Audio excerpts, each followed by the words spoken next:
அனைவருக்கும் எங்களுடைய மாலை வணக்கம். இணையம் வழி தமிழக வரலாறு, இலக்கியம், கலை, பண்பாடு என்ற தலைப்பில் நடைபெறுகிற 3வது சொற்பொழிவு என்று தமிழக கல்வெட்டுக்கள் ஓர் அறிமுகம் என்ற தலைப்பில் திருமதி மார்க்சிய காந்தி அவர்கள் பேச இருக்கிறார்கள். கல்வெட்டுக்கள் பொதுவாக தமிழ்நாட்டில் பரவலாக கிடைக்கிறது. அந்த கல்வெட்டுக்களை எல்லாம் நாம் சேகரித்து ஆவணப்படுத்தி இருக்கிறோமா என்பது கேள்விக்குறி. ஏனென்றால் கல்வெட்டுக்கள் தான் இந்த தமிழகத்தினுடைய வரலாற்றை நிறுவுவதற்கு பயன்படுகிற ஒரு கருவி. ஓலைச்சுவடி கூட அழிந்து போய்விடலாம். நல்ல வேளையாக அந்த காலத்தில் கல்வெட்டுக்களை எழுதியவர்கள் அந்த சரித்திர சான்றுகளோடு காலத்தோடு எழுதியிருக்கிறார்கள். ஆகவே அதை கொண்டு நாம் தமிழகத்தின் வரலாற்றை ஓரளவுக்கு மறு பரிசீலனை மறு ஆய்வு செய்வதற்கு வசதியாக இருக்கும். நீங்கள் திருப்பதி போன்ற பல கோயில்களுக்கு எந்த கோயில் போனாலும் ஏராளமான கல்வெட்டுக்கள் அந்த சுவற்றில் எழுதியிருக்கிறார்கள். நான் போகும்போதெல்லாம் பார்ப்பேன், இந்த கல்வெட்டுக்கள் எல்லாம் ஆவணப்படுத்தி விட்டார்களா, இங்கே கிடைக்கும். ஏனென்றால் நம்ம அந்த கல்வெட்டுக்களை நம்மால் படிக்க முடியாதது, கிரந்தம் அல்லது மற்ற மொழிகளில் எழுதியிருப்பார்கள். ஆனால் இவையெல்லாம் எங்கே கிடைக்கும், அதிலே சொல்லப்பட்டிருக்கிற கருத்துக்கள் என்ன என்பது பரவலாக நமக்கு தெரியாது. ஆகவே அந்த ஒரு முயற்சியில் தமிழகத்தில் உள்ள கல்வெட்டுக்கள், அந்த கல்வெட்டுக்கள் சொல்லுகிற தகவல்கள் என்னென்ன என்பதை ஆவணப்படுத்துகிற ஒரு நிகழ்ச்சியாக இன்றைய சொற்பொழிவை தொடங்கி இருக்கிறோம். இன்றைக்கு அவர்கள் தொல்லியல் துறையில் அனுபவம் வாய்ந்தவர்கள், கல்வெட்டுக்களிலே பரவலாக பல ஆய்வுகளை செய்து நிறுவி இருக்கிறார்கள். ஆகவே அத்தகையவர் இங்கே வந்து நமக்கெல்லாம் இந்த கல்வெட்டுக்களை பற்றி சொல்வது மிக பொருத்தமான ஒன்று. அவரை பற்றி அறிமுகப்படுத்துவதற்காக திருமதி பத்மாவதி அவர்களை அழைக்கிறார். அவையோர்கள் அனைவருக்கும் எனது அன்பான வணக்கத்தை தெரிவித்துக் கொள்கிறேன். இன்று முனைவர் மார்க்சிய காந்தி அவர்கள் தமிழக கல்வெட்டுகள் ஒரு அறிமுகம் என்ற தலைப்பில் இங்கு உரையாற்ற இருக்கின்றார்கள். அவர்களை பற்றி அறிமுகப்படுத்துவதற்கு அவருடன் இணைந்து எங்களுடைய அந்த பணிக்காலம் முழுவதும் சேர்ந்து பணியாற்றவள் என்ற காரணத்திற்காக என்னை அவரை பற்றி அறிமுகப்படுத்துவதற்காக பிணைத்திருக்கின்றார்கள். நாங்கள் இருவருமே தமிழ் MA முடித்துவிட்டு நாங்கள் இந்த தொல்லியல் இந்த பயிற்சி வகுப்பில் நாங்கள் இருவருமே கலந்தோம். எனக்கு முதல் ஆண்டு அவர் படித்தார், அடுத்த ஆண்டு தான் நான் படித்தேன். அந்த பயிற்சியை முடித்த உடனேயே நாங்கள் வந்து தமிழ்நாடு அரசு TNPSC சொல்றோம் இல்லையா, தேர்வாணைய குழு மூலமாக கல்வெட்டாய்வாளராக பொறுப்பேற்ற பின் நாங்கள் வந்து கல்வெட்டு முகாமுக்காக நாங்கள் சென்றோம். தமிழ்நாட்டிலேயே ஏன் இந்தியாவிலேயே முதல் பெண் கல்வெட்டாய்வாளர்கள் என்றால் அது நாங்கள் தான் முதலில் கல்வெட்டாய்வாளர்களாக தேர்ந்தெடுக்கப்பட்டு அந்த பணியை தொடங்கினோம். நாங்கள் வந்து முதல் பணி செய்யும் பொழுதே நாங்கள் திருத்துறைப்பூண்டி மாவட்டத்தில் உள்ள அந்த ஊர்களை பற்றி நாங்கள் ஆய்வு செய்வதற்கு சென்றோம். திருத்துறைப்பூண்டி தஞ்சாவூர் மாவட்டம், திருத்துறைப்பூண்டி வட்டம், அதுல திருத்துறைப்பூண்டி வட்டத்துல எத்தனை பஞ்சாயத்து யூனியன் இருக்கோ அத்தனை பஞ்சாயத்து யூனியன் நாங்கள் பிரித்துக் கொண்டு ஒவ்வொரு பஞ்சாயத்து யூனியனையும் வந்து நாங்கள் மேப் வாங்கிப்போம், வில்லேஜ் லிஸ்ட் அண்ட் அந்த மேப், ரோடு மேப் எல்லாம் அதை வச்சுட்டு அதன்படியாக நாங்கள் வந்து சர்வே பண்ணுவோம். உங்களுக்கு பாத்தீங்கன்னா இப்போ வந்து ஒரு 76 1976 வந்து எந்த பஸ் வசதியுமே கிடையாது, எந்த வசதியுமே இல்லாத ஒரு நேரத்துல வந்து நாங்க என்ன பண்ணுவோம் அப்படிங்கிறது அத்தனை ஊர்களையும் நாங்க வந்து சர்வே பண்ணியாகணும். கல்வெட்டு இருக்கிற ஊர்ல கல்வெட்டு எடுத்தாகணும். நாங்க வந்து டெய்லி வந்து எங்க ஆபீஸ்க்கு நாங்க வந்து ரிப்போர்ட் அனுப்பியாகணும்.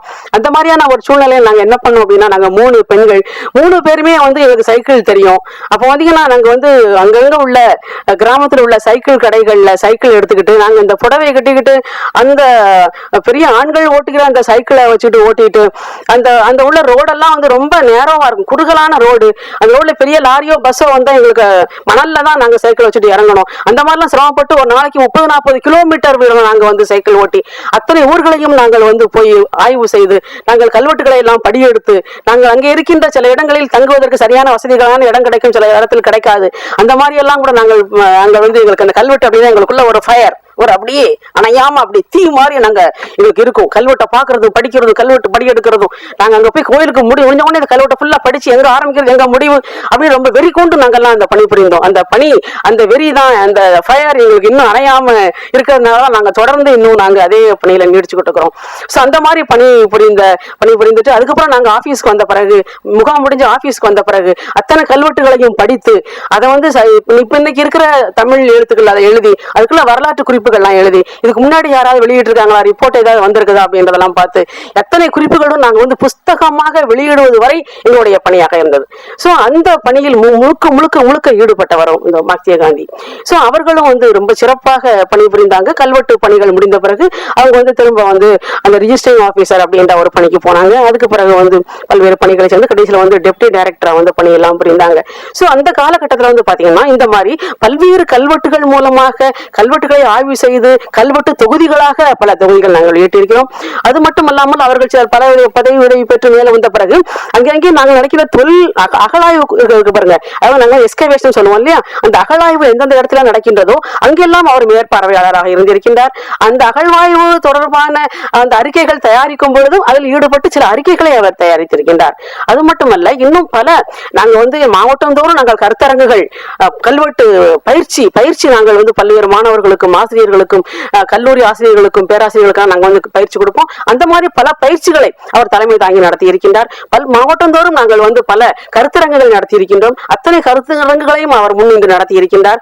அது மட்டுமல்ல, இன்னும் பாத்தீங்கன்னா நாங்க வந்து ஒரு பன்னாட்டு கருத்தரங்கம் ஒண்ணு நடத்தினோம். உங்களுக்கு எல்லாம் தெரியும், ஒரு புதிய கற்கால கருவியில வந்து இண்டஸ் ஸ்கிரிப்ட் இருந்து ஒரு 5 ஸ்கிரிப்ட் இருந்துச்சு பாருங்க. அந்த மாதிரியான ஒரு செம்பியன் கண்டூர் அப்படின்ற ஊர்ல ஒரு ஆசிரியர் வந்து சும்மா அவருடைய வீட்டுக்கு ஏதோ ஒரு குழி தோண்டும் போது அங்க இருக்கிற ஒரு மெகலித்திக் ஒரு பெருங்கற்கால அந்த பானையில வந்து என்ன கிடைச்சது, ஒரு புதிய கற்கால கருவி இருக்கு. அந்த புதிய கற்கால கருவியில நல்ல ஒரு டிராப்பா வந்து ஒரு புள்ளியா விட்டு அதை வந்து எழுத்து இருந்தது. அந்த எழுத்து என்ன எழுத்துன்னு பார்க்கும்போது பாத்தீங்கன்னா இண்டஸ் ஸ்கிரிப்ட். அது சிந்து மொழியில் நாம நாகரிகத்துல கிடைத்த அந்த விதமான குறியீட்டு எழுத்துக்கள் அதில் வந்து நமக்கு கிடைச்சது.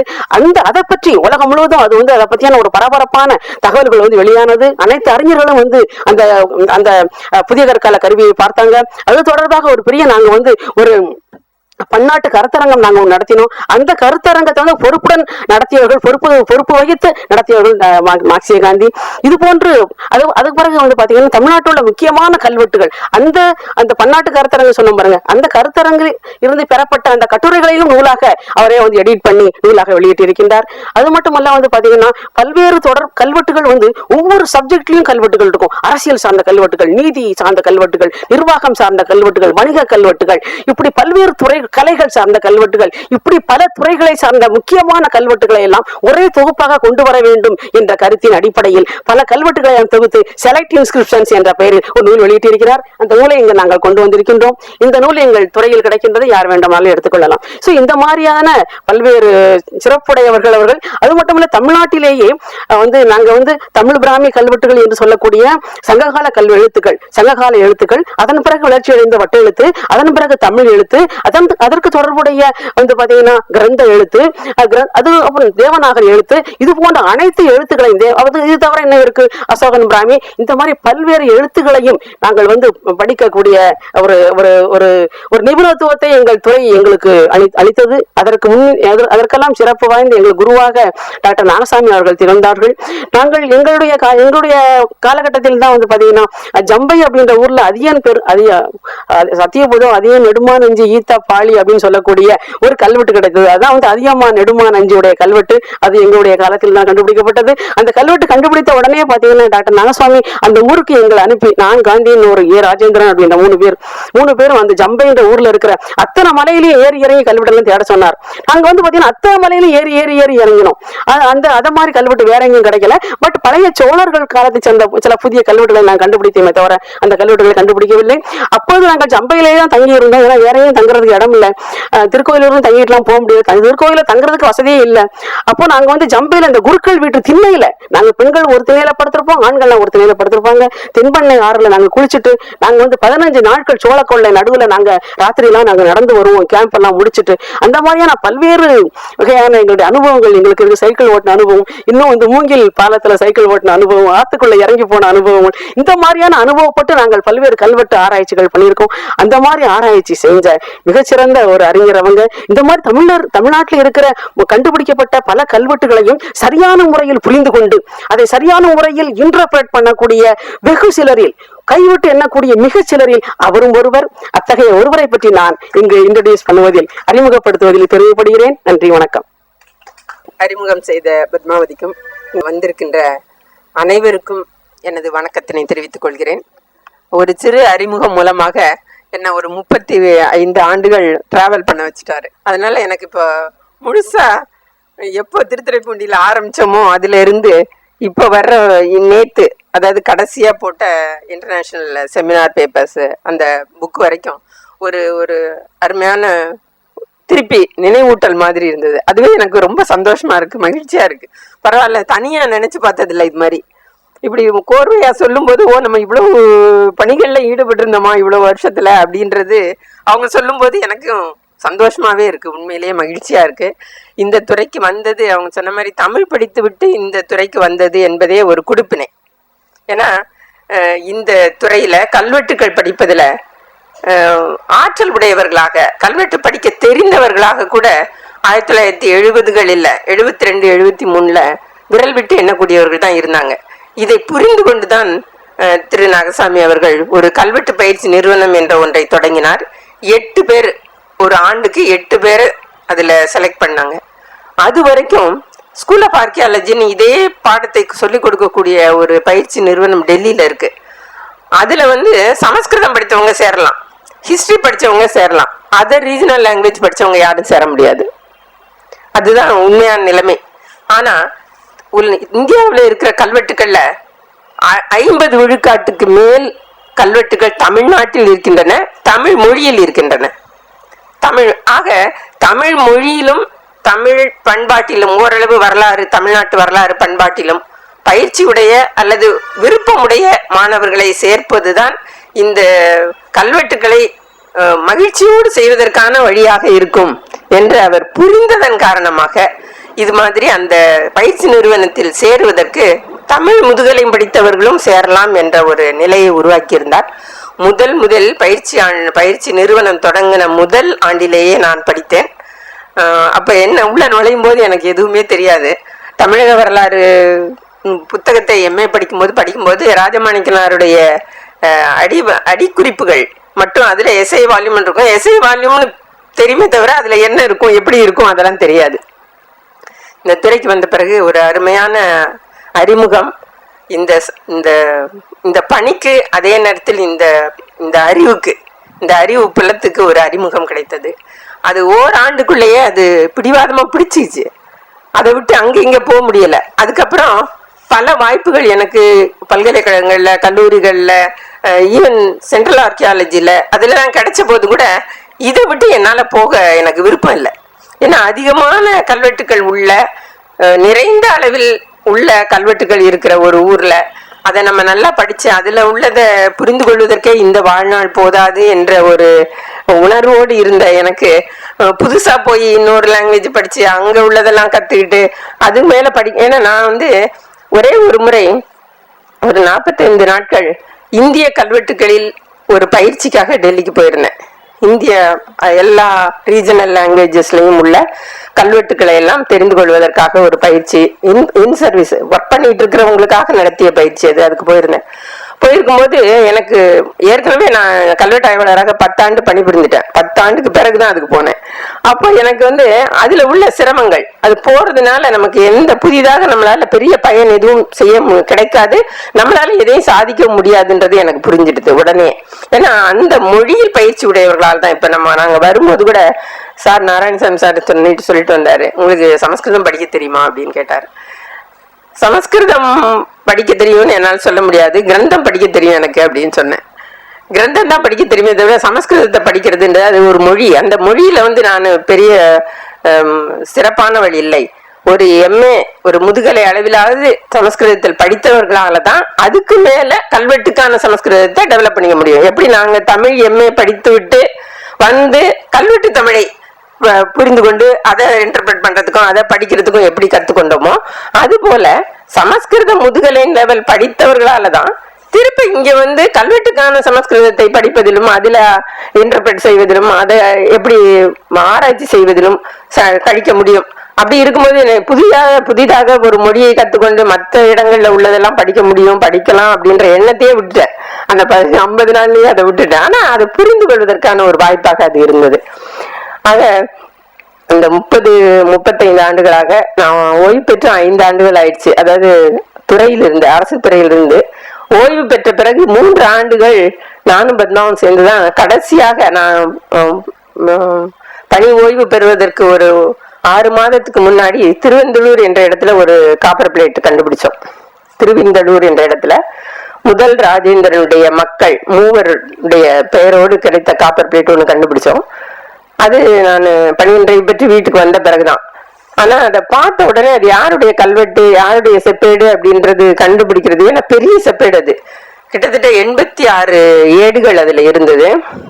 86 ஏடுகளும் பாத்தீங்கன்னா ரொம்ப சின்னது இல்ல, ஒரு ஏடும் இந்த லேப்டாப்பை விட பெருசா இருக்கும், 2 பக்கமும் இருக்கும்.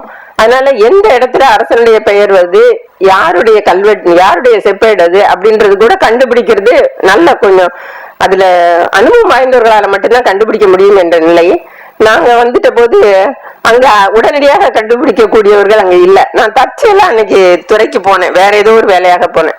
போன உடனே அப்ப இருந்த டைரக்டர் வந்து கொஞ்சம் இந்த பார்த்து இது யாரோட செப்பேடுன்னு சொல்லிடுங்களேன் அப்படின்னு சொன்னாரு. ஸோ நான் ஒரு 2 மணி நேரம் ஸ்பெண்ட் பண்ணேன் அந்த செப்பேடுகளோட, சும்மா ஒரு ரேண்டமா பார்த்து யாரோடதுன்னு கண்டுபிடிக்கிறதுக்கு. முதல்ல இருந்த பயிற்சி காரணமாக எங்கெங்கெல்லாம் கடகடன் ஓடணும், தள்ளணும். ஏன்னா ஒரு செப்பேடை புக்கு மாதிரி திருப்ப முடியாது. ஒரு ஏட்டையும் திருப்பணும்னா எனக்கு ஒரு 4 பேர் வேணும். அப்பதான் 4 பேர் ஆண்கள் சேர்ந்து அதை திருப்பின பிறகுதான் நான் அடுத்த பிளேட்டை பார்க்க முடியும். அந்த மாதிரியான நிலையில ஒரு 10-12 பிளேட்டுக்கு முடிஞ்ச பிறகு யாருடைய கல்வெட்டு, யாருடைய செப்பேடு இது அப்படின்றத கண்டுபிடிக்க முடிஞ்சது. நான் முதல்ல கொடுத்த ரிப்போர்ட்ல வந்து ஒரு அரசனுடைய பெயர் தான் கொடுத்தேன். முதல் ரிப்போர்ட் வந்து ஹிந்துல, இந்தியன் எக்ஸ்பிரஸ்ல எல்லாத்துலயும் வந்தது ஒரே ஒரு அரசனுடைய பெயர் தான். அந்த பேர் தான், அதாவது முதல் காரணம் அவன் தான், அதை தான் கொடுத்தாங்க. அப்புறம் கொஞ்ச நாள் ஆக அதுக்கு பின்னாடியே நானே தான் அதை படிச்சு அதை ஃபுல்லா புக்கு போடுற அளவுக்கு 3 ஆண்டுகள் அந்த ஒரு பணிக்காக செலவிட்டோம். நானும் பத்மாவும் தான் செஞ்சோம், வீட்டுல இருந்தே செஞ்சோம் அந்த வேலையை முடிச்சு. அது நூலாக 3 ஆண்டுகளுக்கு பிறகு வந்தது. அதுக்கு பிறகு தொடர்ந்து அந்த பணியில் இடைவிடாது ஈடுபடுவதற்கு அந்த அவங்க சொன்ன மாதிரி ஒரு செய்ய வேண்டும் என்ற ஒரு துடிப்பும் அந்த சந்தோஷமும், அதை செய்வதனால் வருகின்ற மகிழ்ச்சி தான் முக்கியமான காரணம். அந்த வகையில நாங்க போயிட்டு இருக்கோம் எங்க வாழ்க்கை. இப்ப வந்து அந்த நிலைமையில இந்த தமிழக கல்வெட்டுகள் ஒரு அறிமுகம் என்ற இவங்க தலைப்பு வந்து தமிழக கல்வெட்டுகள் பத்தி பேசுங்க அப்படின்னாங்க.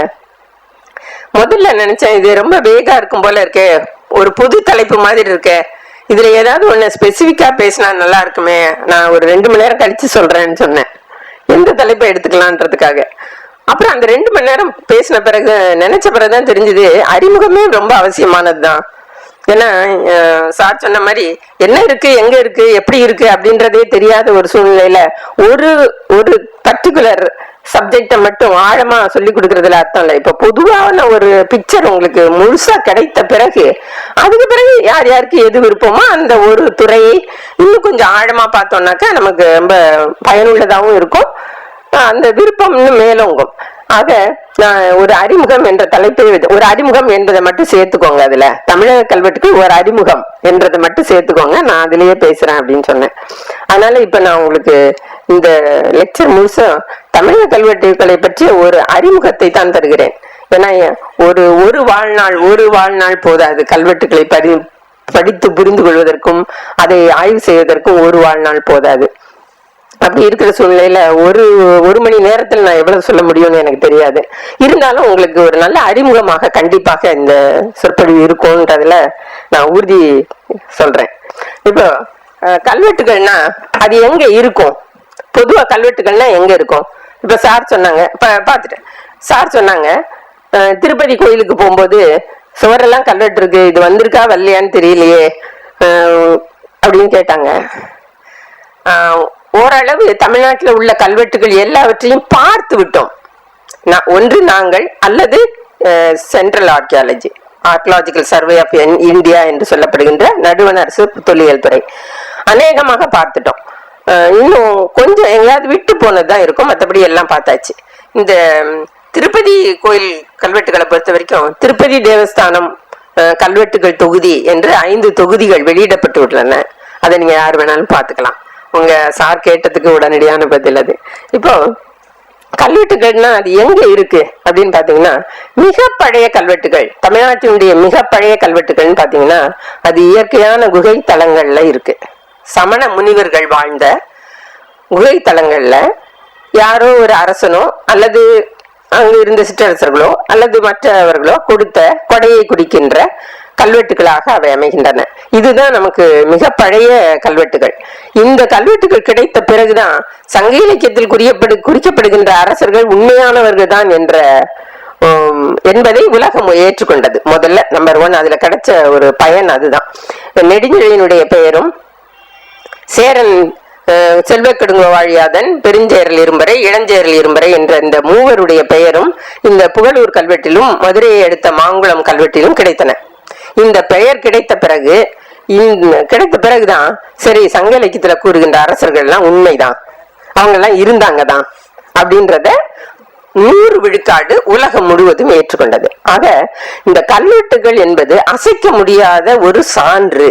அததான் நம்ம ரொம்ப அடிப்படையா மனசுல எப்போதும் வச்சுக்க வேண்டிய விஷயம். அதுல தப்பு இருக்கா அப்படின்னா 99.9% இல்லை. ஏன்னா 1% இருக்கு. ஏன்னா அதுக்குன்னு சிலர் இருந்திருப்பாங்கல்ல அந்த காலகட்டத்துல. ஆனா அந்த 1% ஃபேக்க நம்மளால கண்டுபிடிக்க முடியும், அதுக்குள்ளேயே கிடைச்சிரும். அந்த ஒரு கோயில ஏதாவது ஒரு தப்பான கல்வெட்டு இருந்துன்னா அந்த தப்பா பண்ணாங்கன்றத கொஞ்ச நாளைக்குள்ளே கண்டுபிடிச்சு அவங்களே திருத்தி மாற்றி இது மாதிரி தவறாக எழுதியது மீட்டு எழுதப்படுகிறதுன்றத சொல்லிடுவாங்க. ஆக நமக்கு கல்வெட்டுகள்ல தவறுகள் வருவதற்கான வாய்ப்பே இல்லை. அது ஒண்ணு. அதுக்கு அடுத்து பாத்தீங்கன்னா மிக பெருவாரியான கல்வெட்டுகள், இந்த குகைகள தலங்கள்ல கிடைத்திருக்கிற கல்வெட்டுகள் பாத்தீங்கன்னா தமிழ்நாடு முழுக்க ஒரு 130 கல்வெட்டுகள் கிடைச்சிருக்கு. இந்த கல்வெட்டுகள் எல்லாமே ஒரு வரியில இருந்து 3 வரி மேக்சிமம், அதிகபட்சமாக 3 வரி, குறைந்தது அரை வரி, நம்ம சொன்னாக்க அரை வரி அல்லது ஒரு சொல் ஒரு பெயர் அப்படி கூட இருக்கு.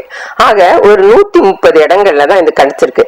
உங்களுக்கு எல்லாருக்கும் தெரியும், Airavata Mahadevan sir early Indian Tamil early epigraphy ancient Tamil அந்த புத்தகத்துல இந்த இயற்கையான குகை தலங்களில் கிடைத்த கல்வெட்டுகளை தான் சொல்லியிருக்காரு. அந்த காலகட்டத்தில் அதுக்கு கண்டெம்பரியான அதே காலகட்டத்தில் கிடைத்த காசுகள்லையும் இதே கல்வெட்டுகள் இது. அதாவது இந்த கல்வெட்டுகள் நான் சொல்றது அது ஒண்ணு புரிஞ்சுக்கணும். கல்வெட்டுன்ற சொல் பெரும்பான்மை கருதி கல்வெட்டுன்னு சொல்றோம். இது கல்லுல மட்டும் எழுதுனதை குறிக்காது. கல்வெட்டுன்னு சொல்றது எதுல பொறித்திருந்தாலும், கல்லுல பொறித்திருந்தாலும் உலோகத்துல பொறித்திருந்தாலும் அல்லது வேற எந்த பானை ஓடுகள்ல எழுதியிருந்தாலும் அந்த காலகட்டத்துல எழுதப்பட்ட எல்லாத்தையும், அந்தந்த காலகட்டத்துல உள்ள எல்லாத்தையுமே இந்த கல்வெட்டு என்ற சொல்லால, ஏன்னா பெரும்பான்மை கல்லில் எழுதியிருப்பதனால் இதை கல்வெட்டுகள் சொல்றோம். செப்பேடுகள்ல இது எல்லாத்தையும் இன்க்ளூசிவ் தான் கல்வெட்டுகள் சொல்றது, இது எல்லாத்தையும் இணைத்து தான் சொல்றோம். அப்புறம் செப்பேடுகள்ல இந்த செப்பேடுகள்ல எழுதுறதுன்றது காலங்காலமா இருக்கு. முதல் பழைய செப்பேடுன்னு பாத்தீங்கன்னா பள்ளங்கோயில் செப்பேடு, அதுவும் லேட்டர் காப்பி தான் நமக்கு கிடைச்சிருக்கு. இருந்தாலும் நமக்கு ஒரு 7ஆம் நூற்றாண்டுல இருந்து தொடர்ந்து தமிழ் கல்வெட்டுகள், தமிழ் செப்பேடுகள் கிடைக்க ஆரம்பித்திருக்கின்றன. செப்பேடுகளை பத்தி இன்னும் கொஞ்சம் டீட்டெயிலா பின்னாடி பார்ப்போம். அப்புறம் சில கல்வெட்டுகள் பலகை கற்கள்ல இருக்கும், அதாவது கோயில்ல இல்லாம தனியாக நடப்பட்ட கற்கள்ல இருக்கும். அது அந்த எதுக்காக எழுதியிருக்காங்களோ அதை பொறுத்து அது பலகை கல்ல தனியா தான் எழுத வேண்டிய தேவை வந்திருக்கு. அது அந்த கேட்டகரியில பாத்தீங்கன்னா குளங்கள், தூம்புகள் இந்த மாதிரியாக எழுப்பப்பட்ட சின்ன சின்ன தனித்தனியாக கோயில் பணியோடு தொடர்பு இல்லாத சில இடங்கள், சில மதகுகள் அமைத்தது, ஏரி அமைத்தது, தூம்பு அமைத்தது, இதெல்லாம் அந்த குளக்கரையிலேயோ அந்த ஆற்றங்கரையிலேயோ அந்த மடைக்கு அருகிலோ ஒரு சிறு கல்வெட்டு, இப்ப நம்ம வைக்கிறோம் இல்லையா, கல்வெட்டு வைக்கிறோம் இல்லையா, அது மாதிரியாக பலகை கற்களில் எழுதி நடப்பட்ட கல்கள். இது இல்லாமல் கோயில் கல்வெட்டுகளிலும் சில பலகை கல்வெட்டுகள் கிடைக்கும். எப்படி கிடைக்கும்னா, அதாவது இப்ப நமக்கு கிடைத்திருக்கின்ற கட்டட கோவில்கள் எல்லாமே 8ஆம் நூற்றாண்டு வாக்குக்கு பிறகுதான் எழுப்பப்பட்டது. 8ஆம் நூற்றாண்டுக்கு முன்போ அல்லது 8ஆம் நூற்றாண்டுக்கு தொடர்ந்து ஒரு 10ஆம் நூற்றாண்டு வரையிலோ பழைய காலத்தில் செங்கல்லால் எழுதப்பட்ட கல்வெட்டுகள் கட்டப்பட்ட கோவில்கள் இருந்திருக்கும் இல்லையா? அப்ப செங்கல்லால் கட்டப்பட்ட கோவில்கள்ல இது மாதிரியான செய்திகளை எப்படி பொறித்து வைப்பது? அதுக்காக என்ன பண்ணிருக்காங்க, நிலை எப்பவும் கல்லுல இருக்கும். எந்த செங்கல் கோவிலாக இருந்தாலும் நிலைக்கால் கல்லுல இருக்கும். அந்த நிலைக்காலில் கல்வெட்டுகள் இருக்கும். அல்லது இது மாதிரி தனியாக பலகை கற்களில் கல்வெட்டுகளை பொறித்து நட்டு வச்சிருப்பாங்க. இதுதான் சோழர் காலத்துல, செம்பியன் மாதேவி காலத்துல பாத்தீங்கன்னா இதுவும் ஒரு பழங்கல் படி என்ற ஒரு முன்னுரையோடு பல கல்வெட்டுகள் கோயில்ல இருக்கும். அது என்னன்னா, இது மாதிரி பலகை கற்கள் எழுதப்பட்டு பின்னர் அந்த கோவில்கள் கற்றளியாக மாற்றப்படும் போது இந்த பழைய ஆவணங்கள் காணாம போயிடக்கூடாது என்பதற்காக மீண்டும் அதை எடுத்து படி எடுத்து எழுதப்பட்டது. அப்படி படியெடுத்து எழுதப்பட்டது என்பதை கண்டிப்பா எல்லாரும் தெரியணுன்றதுக்காக தான் முதல் வரி இதுவும் ஒரு பழங்கல் படி என்ற ஒரு முன்னுரையோடு அந்த கல்வெட்டு தொடங்கும். ஆக இது மாதிரியாக பலகை கல்வெட்டுக்கள்ல நிறைய கல்கள் இதுலதான் வரும். நடுகற்கள் என்ற ஒரு வகை. நடுகற்கள் என்பது நீங்களாம் கேள்விப்பட்டிருப்பீங்க. வீரக்கல் கல்வெட்டுகள் நடுகற்கள் என்று சங்க இலக்கியங்கள் பரவலாக சங்க இலக்கியங்கள்ல நிறைய குறிப்பு வருது. அந்த நடுகற்கள் எல்லாமே நடப்பட்ட கற்கள் அதுலயே இருக்கு. சோ அந்த நடப்பட்ட கற்கள் வீரர்களுக்காக எடுக்கப்பட்டது. அதை பத்தி விரிவாகவும் கொஞ்சம் பின்னாடி பார்ப்போம். அப்புறம் இந்த அகழாய்வுகளில் நமக்கு ஆர்கியாலஜிஸ்டுக்கு ரொம்ப முக்கியமான ஒரு தொல்பொருள் என்ன அப்படின்னு கேட்டீங்கன்னா பானை ஓடு. ஏன்னா நம்ம எல்லாத்தையும் எதையுமே விட்டுட்டு போக மாட்டோம். நம்ம ஒரு இடத்த விட்டு அபேண்டன் பண்ணி போனா கூட, அல்லது ஒரு வீட்டை விட்டு போனா கூட மீதி எல்லாத்தையும் எடுத்துட்டு போயிருவோம். ஒரு சின்ன பொருள் கூட நமக்கு உதவும் என்று எடுத்துட்டு போயிருவோம். ஆனா பானை, மண் பானைகளை வச்சு யூஸ் பண்ணவங்க அது உடஞ்சு போச்சுன்னா அதை எடுத்துட்டு போவீங்களா? கண்டிப்பா யாரும் எடுத்துட்டு போயிருக்க மாட்டாங்க. அதனால எங்க பார்த்தாலும் இந்த மண் பானை துண்டுகள் நீங்க எந்த எக்ஸ்கவேஷன்ல பார்த்தாலும் கிடைக்கும். அந்த மண் பானை துண்டுகளை வைத்துக்கொண்டே அந்த பானை ஓடுகள் எந்த காலத்தை சார்ந்தவை என்று ஆர்கியாலஜிஸ்டால சொல்ல முடியும். அதே நேரத்தில் அதுக்கு இன்னும் கொஞ்சம் சிறப்பு சேர்ப்பதாக சில நேரங்கள்ல அந்த பானை ஓடுகள்லயே எழுத்து இருக்கும். அது முழுசா கிடைக்காம போலாம். ஏன்னா பானை ஓடு உடஞ்சு போயிருக்கும், ஒரு ஃபுல்லி இன்ஸ்கிரிப்ஷன் கிடைக்காது. ஆனால் அந்த எழுத்து ஏழி எழுத்தா இருக்கும் பட்சத்துல அந்த பானை ஓடு முன்னாடி அதை வைத்துதான் நாங்க பானை ஓட்டுடைய காலத்தை நிர்ணயித்து கொண்டிருந்தோம். இப்ப தெர்மோலூமினஸ் மெத்தட் எல்லாம் கொண்டு வந்து அந்த பானை ஓடு எதுவுமே எழுத்தெல்லாம் இல்லாம இருந்தா கூட அந்த பானை ஓடு எப்ப செய்யப்பட்டது செய்வதற்கான வசதிகள் வாய்ப்புகள்லாம் இப்போ வந்துருக்கு. அது பானை ஓடுகள்ல. அடுத்தது காசுகள்ல, காலந்தோறும் காசுகள்ல எழுதியிருக்காங்க. ஆக மிக பழைய காலத்துல இருந்தும் காசுகள்லையும் எழுத்துக்கள் கிடைக்கின்றன. இந்த மாதிரியாக தான் பொதுவாக பழங்கால எழுத்துக்கள் கிடைக்கின்றன. அவைதான் கல்வெட்டுகள் நம்ம பொது சொல்லால சொல்றோம். இப்போ அது எங்க கிடைக்குது, தமிழ் கல்வெட்டு எங்க கிடைக்குது அப்படின்னு பாத்தீங்கன்னா, கன்னியாகுமரியில ஆரம்பிச்சு ஆந்திரா கர்நாடகா பாதி வரைக்கும் தமிழ் கல்வெட்டு கிடைக்குது இந்திய துணைக்கண்டத்துல. அப்புறம் ஈழத்துல கிடைக்குது, தாய்லாந்துல இருக்கு, சுமத்ரா, இந்தோனேஷியா, மியான்மர், சீனா. இந்த ஈழம் தவிர, அதாவது கன்னியாகுமரி நெல்லூர் வரை உள்ளது ஈழமும் தவிர மீதி இருக்கிற இந்த லிஸ்ட்ல உள்ள எல்லா கல்வெட்டுகளும் வணிகர்களால் தயார் செய்து நடப்பட்டவை. அதை நீங்க மனசுல வச்சுக்கணும். ஏன்னா இந்த இதுல எல்லாம் வணிக கல்வெட்டுகள் தான் எல்லாமே. அதனால தமிழ்நாட்டிலிருந்து சென்ற வணிகர்களால் அங்கு செய்த கொடைகளையோ அங்கு செய்த ஏதோ ஒரு பணியையோ குறிப்பதாக ஒரு தக்குவப்பால பாத்தீங்கன்னா அது ஒரு ஏரி எடுத்ததை குறிக்கிறது அங்க போய். சோ இவங்க எங்க போனாலும் ஏரிகள் குளங்கள் அந்த மாதிரி செய்யறது, அதாவது மக்களுக்கு பயன்படுகின்ற, அதாவது நான் ரிலீஜியஸ் அந்த மாதிரி பணிகள் நிறைய செய்திருக்கிறாங்க. அதனால அதுக்கு உரிய கல்வெட்டுகளை அங்கங்க வச்சிருக்காங்க. ஈழத்தை பொறுத்த வரைக்கும் சோழர்களுடைய கல்வெட்டெல்லாம் கிடைக்குதுங்க. மற்ற எல்லா இடத்துலயும் எல்லாருடைய கல்வெட்டும் கிடைக்குது.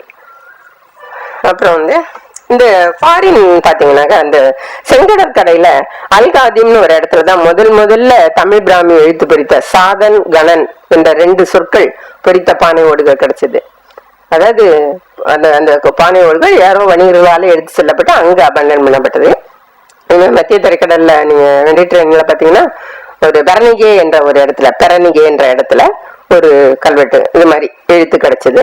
இதெல்லாம் நம்ம தமிழ்நாட்டு வணிகர்கள் தமிழ் எழுத்து பொறித்த, தமிழ் மொழியில் உள்ள சொற்கள் பொறித்த பெயர்கள், பெரும்பாலும் இதெல்லாம் பெயர்கள் பொறித்த பானைகளை அந்த காலத்துல கொண்டு போய் பயன்படுத்தியிருக்காங்க, அங்க அபேண்டன் பண்ணியிருக்காங்க. இதன் மூலமா நமக்கு வணிகமும் அங்க வரைக்கும், எங்க வரைக்கும் போகுது, அங்க தமிழ் வணிகர்கள் எங்க வரைக்கும் போனாங்க. இது இல்லாம நான் கல்வெட்டுகள் இல்லாம சில விஷயங்கள் சொல்லலாம் இதை பொறுத்த வரைக்கும். பட் நான் கல்வெட்டுகளை மட்டும் பேசுறேன், அதனால இதோட நிறுத்திக்கிறேன். அப்புறம் காலம், கல்வெட்டினுடைய காலம் எவ்வளவு, எந்த காலத்துல இருந்து நம்ம கல்வெட்டு கிடைக்குது, எப்போ வரைக்கும் கிடைக்குது அப்படின்னு பாத்தீங்கன்னா கிமு 5ஆம் நூற்றாண்டுல இருந்து கிடைக்குது. இந்த ஓடுகள்ல கிடைத்ததான், அது எஸ்கவேஷன்ல அததான் நம்ம இருக்கிறதுலயே மிக பழைய எழுத்துக்களாக சொல்றது எஸ்கவேஷன்ல கிடைச்ச பானை ஓட்டிலிருந்து கிடைக்கின்ற கல்வெட்டு எழுத்துக்கள் தான். அதுதான் டேட்டடா 5ஆம் நூற்றாண்டு, கிமு 5ஆம் நூற்றாண்டு என்று சொல்ல முடிகிற அளவுல இருக்கு.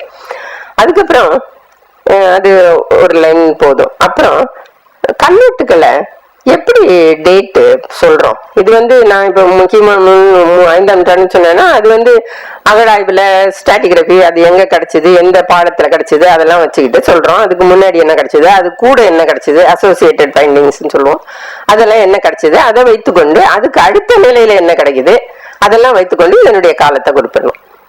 அது இல்லாம வெளியே கிடைக்கிற, முதலே சொன்ன மாதிரி இயற்கையான குகைத்தளங்கள்ல உள்ள கல்வெட்டுகள் அதெல்லாம் கிடைக்கிற வரைக்கும் கிமு 3ஆம் நூற்றாண்டுக்கு முன்னாடி யாரும் போகவே இல்லை. கிமு 3க்கு முன்னாடி யாரும் சொல்லல. இப்ப இந்த பொருந்தல் என்ற இடத்தில் கிடைத்த பானை போட்டில் கிடைத்த கல்வெட்டுல இருந்துதான் அந்த அந்த அந்த காலம் கிமு 5ஆம் நூற்றாண்டு. அது கூட உங்களுக்கு C14 மெத்தட்லயும் சில இது கிடைச்சதுனால அதையும் சேர்த்து அசோசியேட் பண்ணதுனால கிமு 5ஆம் நூற்றாண்டு என்று நிறுவப்பட்டிருக்கிறது. ஆக அப்புறம் கல்வெட்டுகள்ல அப்ப டேட்டை எப்படிதான் சொல்றது, காலமெல்லாம் முதல்ல அப்படி, அப்புறம் வர வர வரலாற்று காலம் வர வர கல்வெட்டுகளுடைய காலத்தை அறிவதற்கு அதை வைத்துக்கொண்டு நம்முடைய வரலாற்றினை எழுதுவதற்கு நம்ம பயன்படுத்துறோம். அப்ப எப்படி அதுல டேட் எழுதியிருக்காங்க, இப்ப நம்ம எழுதுறோம்ல 11/7/2014, அப்ப அது மாதிரி ஏதோ ஒரு முறை எழுதியிருக்கணும் இல்லையா? அப்ப என்ன எழுதினாங்களா அப்படின்றதே ஒரு கொஸ்டின். இப்போ கண்டிப்பா எழுதினாங்க. ஏன்னா கல்வெட்டுகள் எல்லாமே முதல்ல ஒரு அடிப்படையான உண்மையை புரிஞ்சுக்கணும். கல்வெட்டுகள் எல்லாம் சட்ட முறையிலான ஆவணங்கள். எப்படி இன்னைக்கு ரெஜிஸ்ட்ரேஷன் ஆபீஸ்க்கு போனா ஒவ்வொரு டாக்குமெண்ட்டும் லீகல் டாக்குமெண்டோ, அதே மாதிரிதான் கல்வெட்டுகள் அனைத்தும் சட்ட முறைமையிலான ஆவணங்கள். அதை நம்ம புரிஞ்சுக்கணும். ஏன்னா அதுக்கு அதனுடைய மெயின் பர்பஸ் அதான். கல்வெட்டு எழுதினுடைய முதல் பயன், நான் இந்த பொருளை இந்த டேட்ல இதுக்காக கொடுத்தேன் அப்படின்னு சொல்றதுதான் அது. அதை என்றென்றும் பாதுகாக்கப்பட வேண்டும் அப்படின்றதுதான் அவங்க முதல் குறிக்கோள். அதனால இது எல்லாமே சட்ட வகைமையிலான ஆவணங்கள். ஆக அப்போ அப்படி சொல்லும் போது கண்டிப்பா திஸ் டேட் தான் எல்லா ஆவணமும் ஆரம்பிக்கும் இல்லையா? இன்னைக்கும் அப்படிதான் ஆரம்பிக்கிறோம். முதல்ல டேட் தான். அதே மாதிரிதான் கல்வெட்டுலையும். ஆனா ஒரே ஒரு மாற்றம் என்னன்னா, கல்வெட்டுல எந்த அரசன் அந்த நேரத்தில் ஆட்சி செய்து கொண்டிருந்தானோ அவனுடைய பெயர் தான் முதல்ல இருக்கும். அவனுடைய பெயருக்கு அடுத்தது அவனுடைய ஆட்சி ஆண்டு இருக்கும். அவன் ஆட்சிக்கு எத்தனாவது ஆண்டு, அதுதான் முதல் ப்ரையாரிட்டி. அதுக்குதான். அதுக்கு அப்புறம் தான் மத்ததெல்லாம் இருக்கும். ஆக ஒரு 75-80% கல்வெட்டுகள்ல மன்னனுடைய பெயரும் அவனுடைய ஆட்சி ஆண்டும் மட்டும்தான் கிடைக்கும். ஆனால் சில கல்வெட்டுகள்ல சக ஆண்டு என்ற ஒரு முறை, அதாவது கிபி 78 தொடங்கிய சகலிவாகன சகாப்தம் என்று நம்ம நீளமா சொல்ற அந்த சக ஆண்டு குறிக்கப்படும். சகர ஆண்டு என்றும் எழுதப்படும், சக ஆண்டும் எழுதப்படும், அல்லது சாலிவாகன சகாப்தம் என்றும் எழுதப்படும். இந்த சொற்கள்ல எழுதுற சக ஆண்டு. இப்ப சக ஆண்டு எழுதி ஒரு மன்னன் தன்னுடைய ஆட்சி ஆண்டையும் எழுதி இருப்பானால் ஒரு கல்வெட்டுல, அப்ப அந்த டேட்டை கரெக்டா பிக்ஸ் பண்ணிக்கலாம். இப்படியாகத்தான் தமிழக வரலாற்றில் மன்னர்களுடைய வரலாறு எல்லாமே எழுதப்பட்டது. எங்கேயாவது ஒரு இடத்துல ஷீட் ஆங்கர் கிடைக்கும்.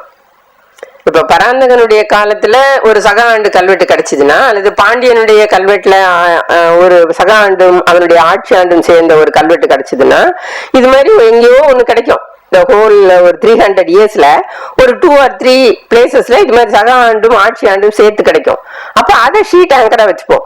அப்போ அதுக்கு அந்த மன்னனுடைய கடைசி கல்வெட்டு, அவனுடைய கல்வெட்டுகள்ல கடைசியா எத்தனை ஆட்சி ஆண்டு வந்திருக்கு, 28 வந்திருக்கா, சோ இந்த கிங் 28 வருஷம் இருந்திருக்கான் அப்படின்றத பிக்ஸ் பண்ணிப்போம். அப்ப இதுக்கு முன்னாடி 28 வருஷத்துக்கு முன்னாடி அவனோட பையன் அவனுடைய கடைசி ஆட்சி ஆண்டு.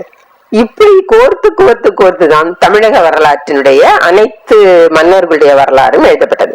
இதுல அப்பா பையன்ற ஒரு முறை இருக்கு இல்லையா, இவனுக்கு அடுத்து இவன் வந்தான் அப்படின்றத எழுதுறதுக்கு இது உதவாது. இப்ப நான் சொன்ன இந்த முறையில போய் எழுதும் போது இவனுக்கு அப்பா யாரு, இவனுக்கு அம்மா யாரு, தாத்தா யாரு அப்படின்ற விஷயம் அதுல இருக்காது.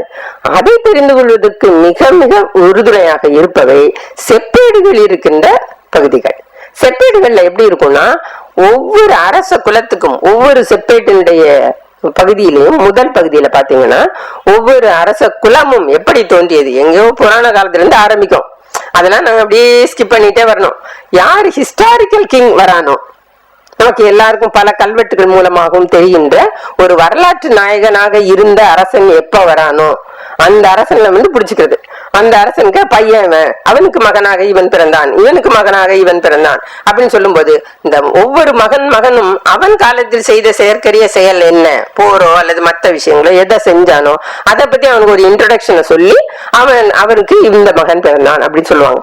ஆக இந்த செப்பேட்டினுடைய தலைமுறைகள் சொல்வதன் மூலமும் இந்த சகஆண்டு கலியாண்டு என்பவைகளை இணைத்தும் தான் எல்லா இடத்துலயும் அப்படிதான்.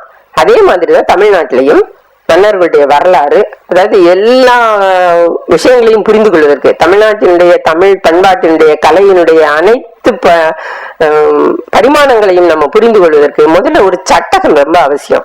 நீங்க பாட்டுக்கு 5ஆம் நூற்றாண்டுல உள்ள ஒரு விஷயத்த 15ஆம் நூற்றாண்டுக்கு பொருத்தி பார்க்க கூடாது, 7ஆம் நூற்றாண்டுல உள்ள ஒரு விஷயத்த இன்னைக்கு உள்ளதோட சேர்த்து பொருத்தி பார்க்க கூடாது.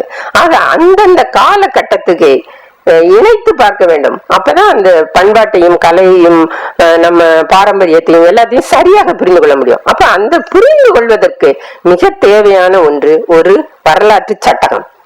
அந்த சட்டகம் பொலிட்டிக்கல் ஹிஸ்டரி, மன்னர் பரம்பரை தான். ஆக தமிழ்நாட்டுல சேரர், சோழர், பாண்டியர், பல குறுநில மன்னர்கள் இவங்க எல்லாம் இருந்தாங்க. இதுல சோழர் பாண்டியர் ப்ராப்ளம் இல்ல, பெரும்பாலும் சரியா படிச்சுக்கிறோம். சேரர் கொஞ்சம் ப்ராப்ளம் தான் எப்பவுமே, அதற்கு வேறு காரணங்கள் இருக்கு. இது மாதிரி இப்படி நிறைய போயிட்டே இருக்கும். அதனால கொஞ்சம் குறைச்சிக்கிறேன். இதுக்கு மேல ஏதாவது தோணுச்சு ஒரு பர்டிகுலர் பாயிண்ட்ல இது இன்னும் கொஞ்சம் நீங்க எக்ஸ்பிளைன் பண்ணி சொல்லிருக்கலாமே அப்படின்னு நினைச்சீங்கன்னா வச்சிருங்க, நான் அப்புறமா சொல்றேன்.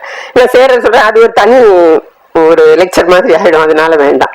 ஆக இப்படி அதுக்கப்புறம் ஒரு 15ஆம் நூற்றாண்டு வாக்குக்கு பிறகு பாத்தீங்கன்னாக்க இந்த ஆண்டு பெயர்கள் இப்ப நம்ம சொல்றோம்ல, சுக்ல பவ கரண இப்படி வரிசையா ஒரு 60 ஆண்டு சர்க்கிள் ஒண்ணு இருக்கு இல்லையா, சாதாரண வருஷம் இப்ப இருக்குது. நம்ம சில வருஷம் நம்ம கல்யாண பத்திரிகை எல்லாம் போடுறோம், மத்த எதுக்கு போடுறோமோ இல்லையோ கல்யாண பத்திரிகை நிகழும் விவா ஆண்டு அப்படின்னா எல்லா கல்யாண பத்திரிகையும் ஆரம்பிக்குது, அல்லது எல்லாம் நல்ல நிகழ்ச்சிகளுக்கான.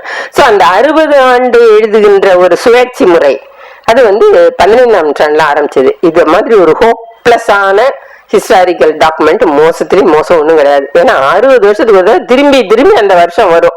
நீங்க எந்த 60ல கொண்டு அதை பிக்ஸ் பண்ணுவீங்க, ரொம்ப ரொம்ப கஷ்டம். அது சாலிவாகன சகாப்தம் கூட இருந்தால்தான் பொழைச்சோம், இல்ல அவ்வளவுதான். நாங்க ஒரு 10 டேட் கொடுக்கணும். ஏன்னா பாலியோகிராபிக்கலி சொல்ல முடியாது, அந்த கிங்கே இருந்திருப்பான், அவனோட பையனே இருந்திருப்பான், ஒண்ணுமே இருக்காது. ரொம்ப ரொம்ப கஷ்டம், ஆனாலும் இருக்கு. அதனால அதை தெரிஞ்சுக்கோங்க. அப்புறம் இன்னொரு முக்கியமான இந்த காலம் குறிப்பிடுறதுல இருக்கிறது என்னன்னா, மாதம், பக்கம், திதி, நட்சத்திரம், கிழமை. இதைத்தான் நம்ம பஞ்சாங்கம் சொல்றோம். பஞ்ச அங்கம் 5 இருக்கு இதுல பாருங்க. மாதம், பக்ஷம் என்பது தேய்பிரையா வளர்பிரையா என்ற பகுதி, நிலவின் பக்கம். திதி எத்தனாவது நாள், அந்த வளர்பிரையில் இத்தனாவது நாள், தேய்பிரையில் இத்தனாவது நாள் என்று கூறுகின்ற திதி. நட்சத்திரம் இந்த நம்ம 27 சொல்றாங்க, அதுல ஏதாவது ஒண்ணு. கிழமை என்பது டேட், வீக் டே, திங்கள் முதல் அல்லது ஞாயிறு முதல் சனி வரை. ஆனா இந்த 5 குறிப்புகளும் இருக்குமானால், ஒரு கல்வெட்டில் இந்த 5 குறிப்புகளும் இருக்குமானால், ஒரு செஞ்சுரியை வச்சுட்டு இப்ப மாரந்தடையனுடைய கல்வெட்டுல இந்த 5 குறிப்புகளும் இருக்குன்னா அந்த மாரந்தடையனுக்கு இது எந்த டேட்ன்றத நம்ம சொல்றதுக்கு வாய்ப்பு இருக்கு, நல்ல வாய்ப்பு இருக்கு. தவறு இல்லாம கூட பண்ணிக்கலாம். இந்த 5ல அந்த கிழமை ஒண்ணு மட்டும் இருந்தா கூட தப்பா இருக்கும். அது இப்ப ஒரு எதுக்காக எக்ஸாம்பிள் சொல்றேன்னா, இப்ப நம்ம பரிபாடலுடைய வானிலை குறிப்புகளை வைத்துக்கொண்டு அதுக்கு டேட்ஸ் பண்ணியிருக்காங்க. அது வந்து அந்த 5 இருந்தாதான் அது சரியானதா இருக்கும். இல்லைன்னா அது வந்து கண்டிப்பா சரியானதுன்னு சொல்ல முடியாது, சரியானதாகவும் இருக்கலாம். அப்படிதான் சொல்லணும். அது சொல்லும் போதுதான் உங்களுக்கு வந்து ஒரு 100 ஆண்டு 2 நூற்றாண்டு அப்படி டிஃபரன்ஸ் வருது. அப்படி வரும்போது அதுல நிறைய குளறுபடிகள் வருது. இருந்தாலும் இது வந்து ஒரு முக்கியமான குறிப்பு, எல்லா கல்வெட்டுகளையும் இருக்கு. இந்த 5 பஞ்சாங்க குறிப்புகளும் மிக அருமையாக பயன்பாட்டில் வைத்திருந்தவர்கள் பாண்டியர்கள். குறிப்பிட்ட காலகட்டத்துல இந்தியா முழுசுக்கும் இதுதான் பொதுவான அறிவு தான். இந்த வானியல் அறிவும் இந்த இது சொல்வதும் வந்து எல்லாம் இந்தியா முழுக்க இருந்தது. ஆனா யாருமே இந்த அளவு அதை பயன்படுத்தல. பாண்டியர்கள் பார்த்தீங்கன்னா ஒண்ணுமே இல்லாத, ஒரு இம்பார்ட்டன்ஸ் இல்லாத கல்வெட்டா இருந்தா கூட அதை கரெக்டா எல்லாத்தையும் போட்டுருவாங்க. ஒரே அரசன் ஒரே நாள்ல 4 கல்வெட்டு போட்டாலும் போட்டுருவான். அதனால அவ்வளவு அருமையான அந்த பாண்டியர்கள் இதை மிக நல்லா பயன்படுத்தி இருக்காங்க.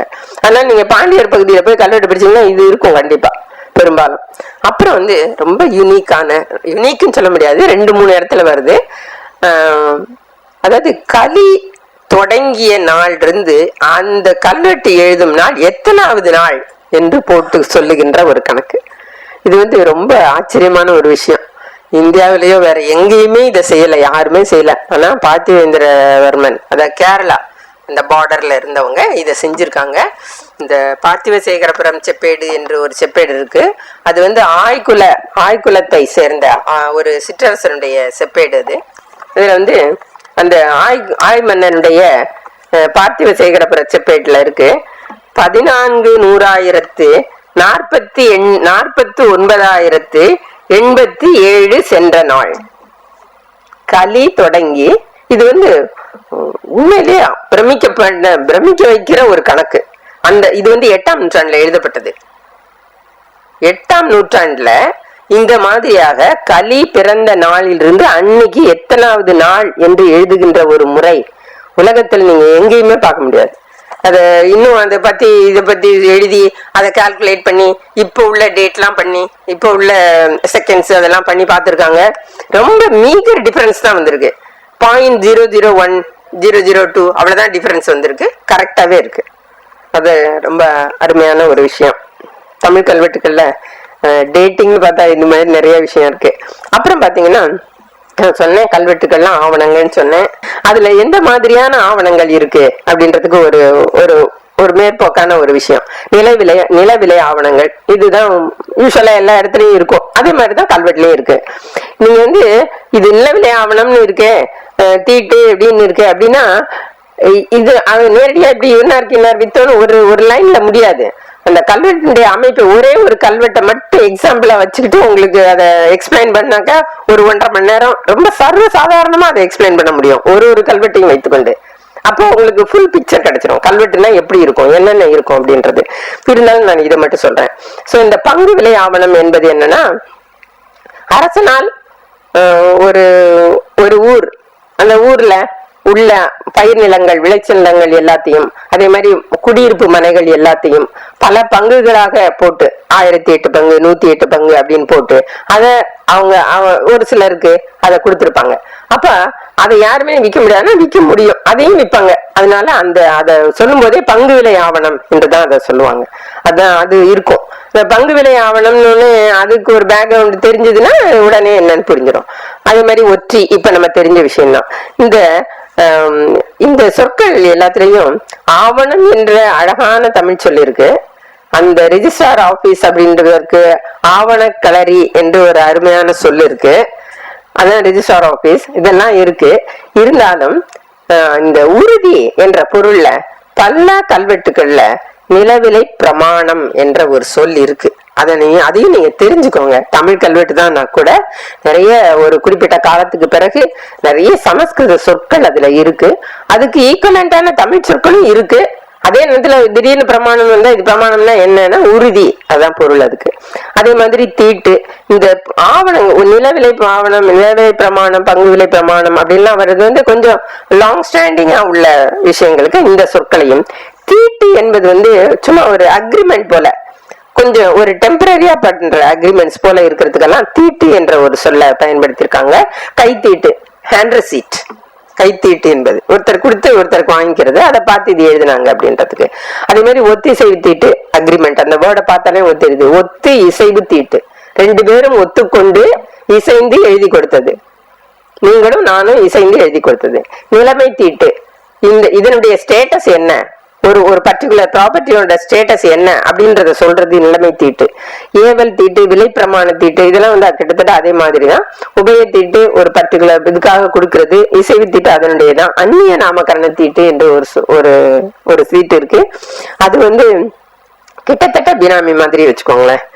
அதாவது ஒரு கிட்டத்தட்ட அதுக்காக பினாமியே இல்லாது, அதாவது ஆன் பிஹாஃப் ஆஃப் இன்னொருத்தங்களுக்காக இன்னொருத்தர் எழுதி கொடுக்கறது. இப்ப வந்து பவர் ஆஃப் அட்டர்னி மாதிரி இல்ல அது.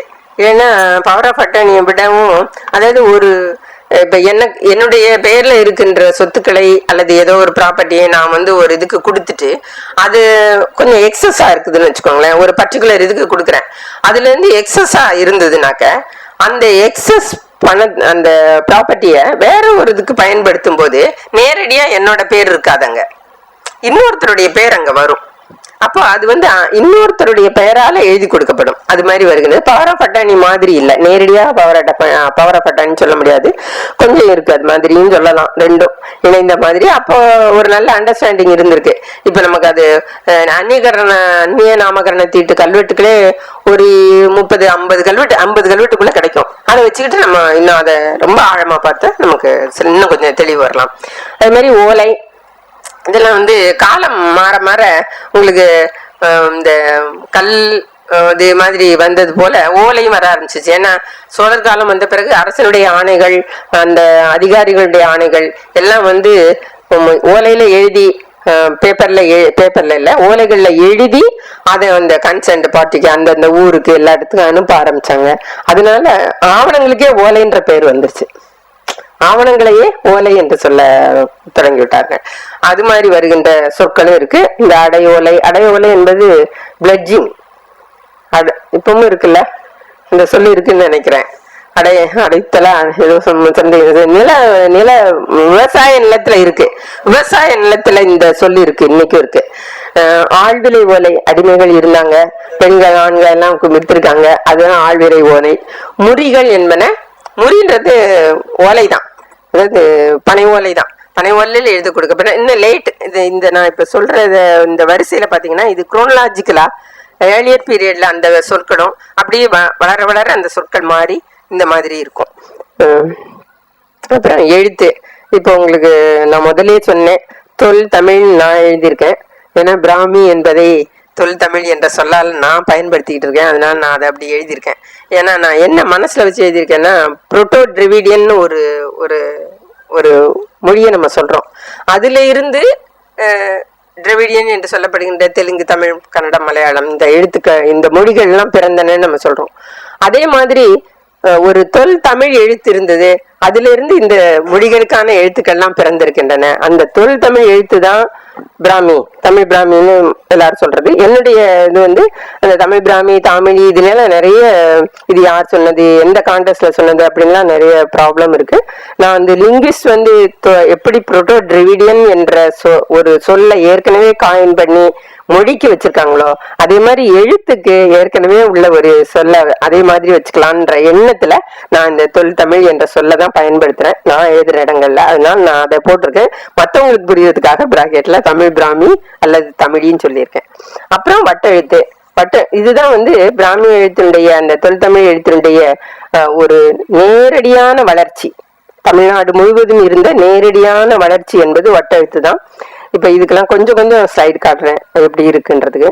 அப்புறம் தமிழ் வட்டெழுத்து இருக்கிற ஒரு காலகட்டத்திலேயே, வட்டெழுத்து வளர்கின்ற ஒரு காலகட்டத்திலேயே சைமல்டேனியஸா அதுக்கு இணையாக இன்னொரு வகையான ஒரு தமிழ் வடிவம், அதாவது இன்னைக்கு எழுதுகின்ற தமிழ் எழுத்தினுடைய முந்தைய வடிவம், அந்த வடிவமும் அதாவது வட்டெழுத்தையும் தமிழையும் பிரித்து காட்டுவதற்கு முடிந்த அளவில் இருக்கின்ற வேறுபாடுகளோடு உள்ள ஒரு எழுத்து, பழைய தமிழ் எழுத்து இருக்கு. அதை தமிழ் என்ற சொல்லால் நான் போட்டிருக்கேன். அதுக்கு காலந்தோறும் படிநிலைகள் இருக்கு, அது வேற விஷயம். அப்புறம் நான் சொன்னேன், கல்வெட்டுகள்ல நிறைய சமஸ்கிருத சொற்கள் பயன்படுத்தப்படுகின்றன. கல்வெட்டே சமஸ்கிருதத்துல இருக்கிறது அது ஒரு தனி. அது இல்லாம கல்வெட்டுகள் தொடர்ந்து இணைத்து இணைத்து எழுதுகின்ற சூழ்நிலையில சமஸ்கிருத சொற்கள் பயன்படுத்தப்படுறன. அதுக்கு தனி காரணங்கள் இருக்கு, சமூக காரணங்கள் இருக்கு, மற்ற பிற காரணங்கள் இருக்கு. அது ஒரு தனியான ஆய்வு. அப்படி எழுதுகின்ற போது அந்த சமஸ்கிருத சொற்களாக இருக்குமானால், பெயர் உள்பட சமஸ்கிருத பெயர்களாகவோ சமஸ்கிருத சொற்களாகவோ இருக்குமானால் அதை எழுதுவதற்கு கிரந்தம் என்ற ஒரு வகை வடிவை, எழுத்து வகையினை தமிழ்நாட்டில் மட்டும் உருவாக்கி பயன்படுத்தி கொண்டிருந்தார்கள். அந்த இந்த கிரந்த எழுத்து வேற யாருமே எழுதல, தமிழ்நாட்டில மட்டும் சமஸ்கிருதத்தை எழுதுவதற்கு பயன்படுத்தப்பட்டது. 19ஆம் நூற்றாண்டு வரைக்கும். இப்ப நான் இந்த துறைக்கு வருவது வரைக்கும் கிரந்த நூல்கள் திருச்சி வாணிவிலாஸ் பதிப்பகத்தில் பதிப்பிக்கப்பட்டு வந்தன. நான் இருக்கும்போது அது க்ளோஸ் ஆச்சு. நான் கொஞ்ச நாள்ல தான். அதுக்கப்புறம் தான் கிரந்த எழுத்தே இப்ப கிடைக்கல. சார் கிரந்த எழுத்தை தயார் பண்ணணும், என்ன பண்றதுன்னு யோசிச்சுட்டு இருக்காங்க. அந்த மாதிரி இருக்கு. ஆக அதுக்கப்புறம் கன்னடம், தெலுங்கு, இந்த விஜயநகர் காலம் வரும்போது விஜயநகர அரசர்கள் முதல்ல வரும்போது அவங்க கன்னடத்துல தான் எழுதினாங்க. இந்த கன்னட மொழியில உள்ளதுல ஒரே ஒரு எக்ஸம்ஷன், கைலாசநாதர் கோயில்ல ஒரு பழைய கன்னட கல்வெட்டு இருக்கு. அது ஒண்ணுதான், ஒரு ஸ்பெசிமன். அதுக்கு பிறகு பாத்தீங்கன்னா விஜயநகருக்கு பிறகுதான் இருக்கு கன்னட கல்வெட்டுகளும் தெலுங்கு கல்வெட்டுகளும். ஏன்னா அவங்களுடைய ஆரம்ப காலத்துல அவங்க தாய்மொழி அவர்களுடைய தாய்மொழி முதல்ல கன்னடம். அதனால கன்னட கல்வெட்டுகள் தான் முதல்ல இருக்கும், அப்புறம் தெலுங்கு கல்வெட்டுகளாக இருக்கும். அப்புறம் மராட்டியர் வந்தாங்க, அதனால மராட்டிய கல்வெட்டுகள் நிறைய இருக்கு. அந்த மராட்டிய கல்வெட்டுகள் மொழி மராத்தி. அந்த மராத்தி எழுதுகின்ற மொழிக்கு அவர்கள் பயன்படுத்திய எழுத்து மோடி என்பது எழுத்து, மராத்தி என்பது மொழி. அதே மாதிரி கிரந்தம் என்பது எழுத்து, சமஸ்கிருதம் என்பது மொழி. ஆக எழுத்தும் மொழியும் தமிழ்நாட்டில் உள்ள இத்தனையும் இருக்கு. அப்புறம் அரசியல் வரலாறு, நான் உங்களுக்கு டேட் மட்டும் கொஞ்சம் நான் சொன்னேன் நடுவில் பேசும்போது. பொதுவாக அரசியல் வரலாறுகள் எதை வைத்துக்கொண்டு எழுதப்படுகின்றன? கல்வெட்டினுடைய பகுதிகளை வைத்துக்கொண்டுதான் எழுதப்படுகின்றன. எதை வைத்து எழுதப்படுகின்றன? மெய்கீர்த்திகள் என்ற ஒரு வகை. அதாவது நான் இப்ப இவ்வளவு நேரம் சொன்னேன், கல்வெட்டினுடைய நோக்கம் என்ன என்பது ஆரம்பிக்கிறதுக்கு முன்னாடியே, ஒரு அரசனுடைய பெயரோட ஆரம்பிக்கும்னு சொன்னேன். அதுக்கு முன்னாடியே அந்த அரசனுடைய செயல்கள் அவனுடைய ஆட்சிக்கு வந்த பிறகு நடந்த செயல்களை பற்றிய ஒரு இன்ட்ரோடக்ஷன், ஒரு அறிமுகம் போல மெய்கீர்த்திகள் என்பது ஒரு அருமையான கவிதை வடிவில் எழுதப்பட்டது. அது முதல்ல ஆரம்பிச்சு வச்சது. இதுக்கு முன்னோடி யாருன்னு கேட்டா எனக்கு தெரிஞ்சு சேரர்களுடைய பதிற்றுப்பத்துலதான் இந்த பேட்டர்ன் இருக்கு. ஒரு அரசன் என்னென்ன பண்ணா பதிகம், பாத்தீங்கன்னா பதிகத்துல சொல்றேன், ஒவ்வொரு பதினுடைய பதிகத்திலையும் அந்த அரசன் என்னென்ன செஞ்சான் அப்படின்ற ஒரு நீண்ட சொல்லிதான் இந்த அரசனுக்கு பிறந்த இவன் அப்படின்னு வரும். சோ அதுதான் கரு, பதிற்றுப்பத்தினுடைய பதிகம் கரு.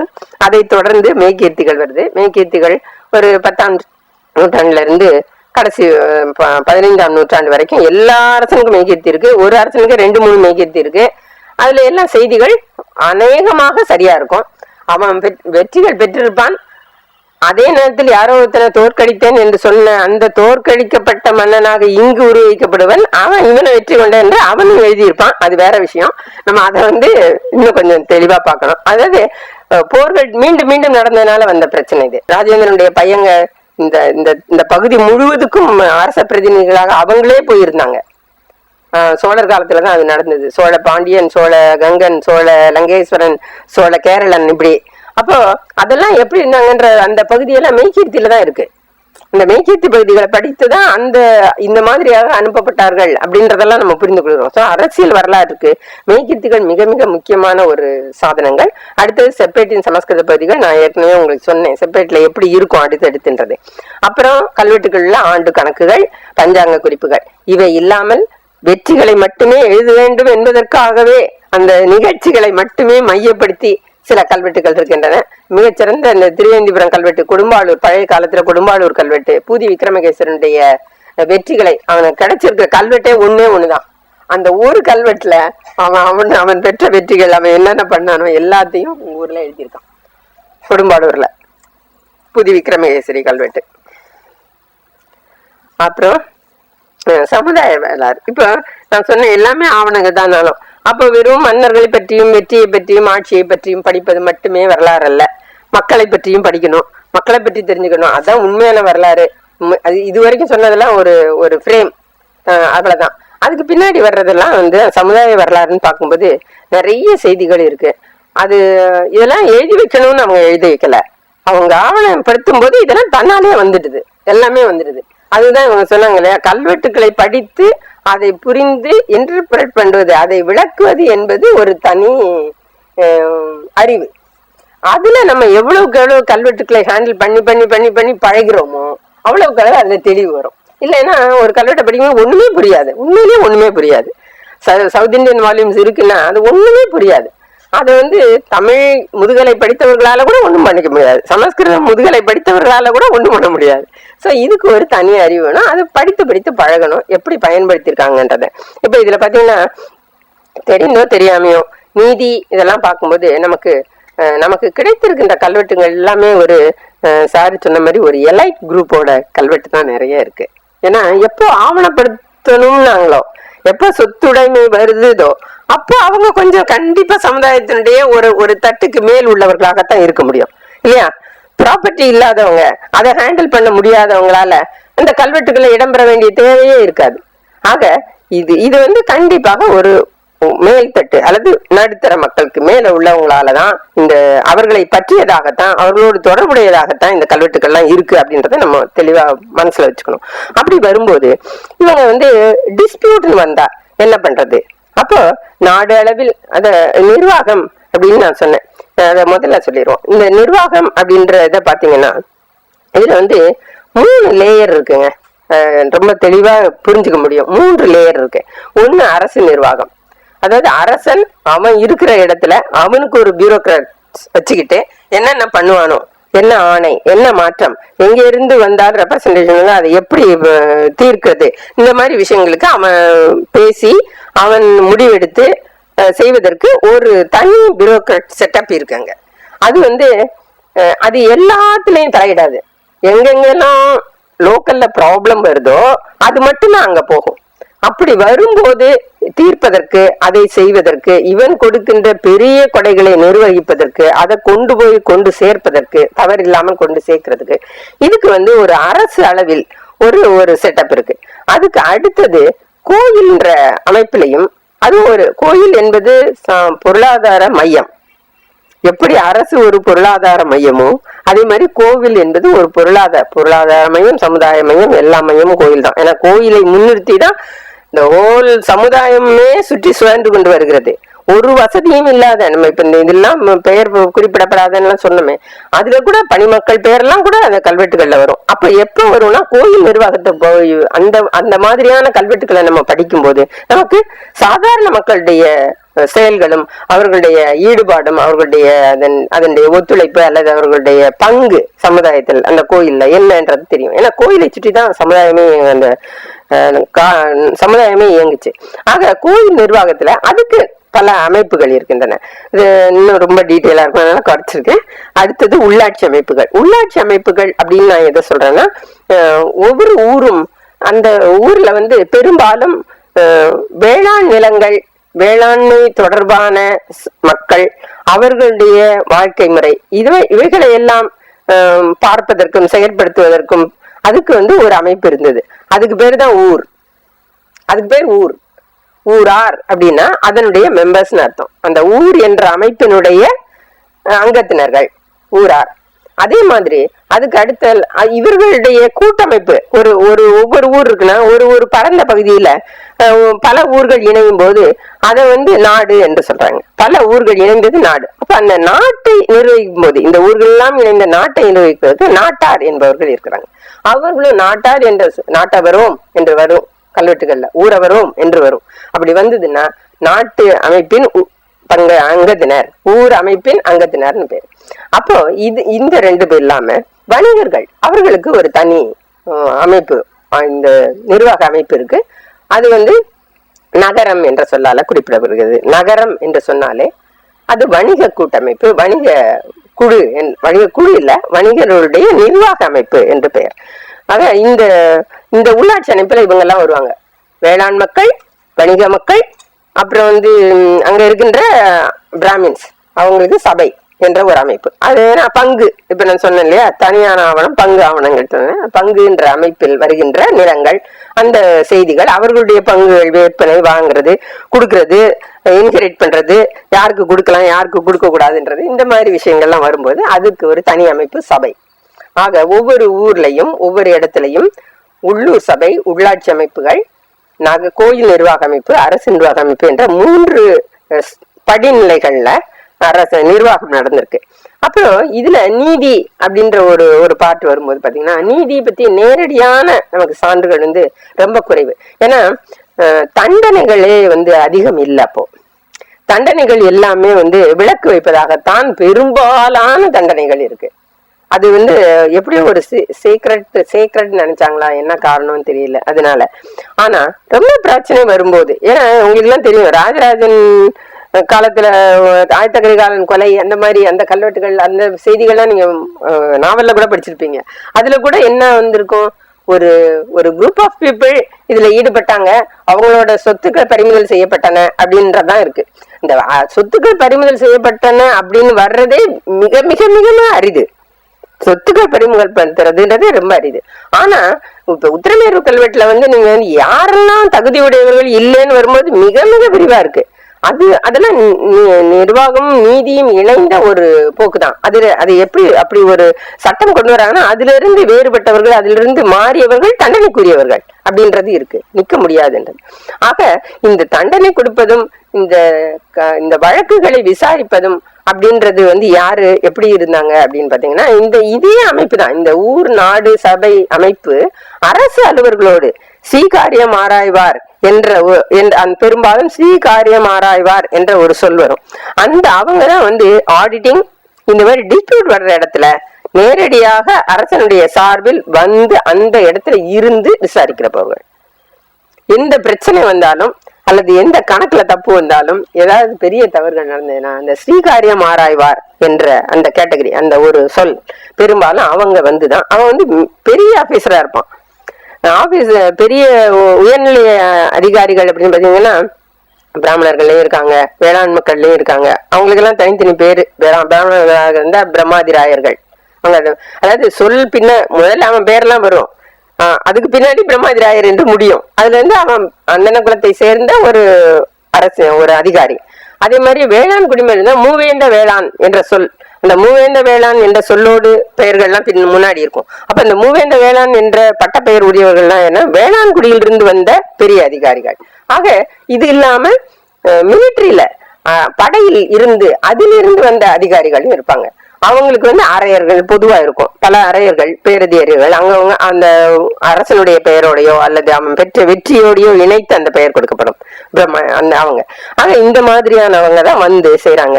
அப்ப ரொம்ப சில குறிப்பிட்ட கல்வெட்டுகள்ல அவங்க ஸ்பெசிபிக்கா இந்த முடிவு, இந்த வழக்கினுடைய இந்த முடிவு எவ்வாறு எடுக்கப்பட்டது அப்படின்னு சொல்லும் போது, மனுஸ்மிருதியில இது இருக்கு, நாரத ஸ்மிருதியில இது இருக்கு, யாக்ஞவல்கியத்துல இது இருக்கு, இதன்படி இது தவறுக்குரியது, இந்த தண்டனை வழங்கப்படுகிறது என்று குறிப்பிட்டிருக்காங்க.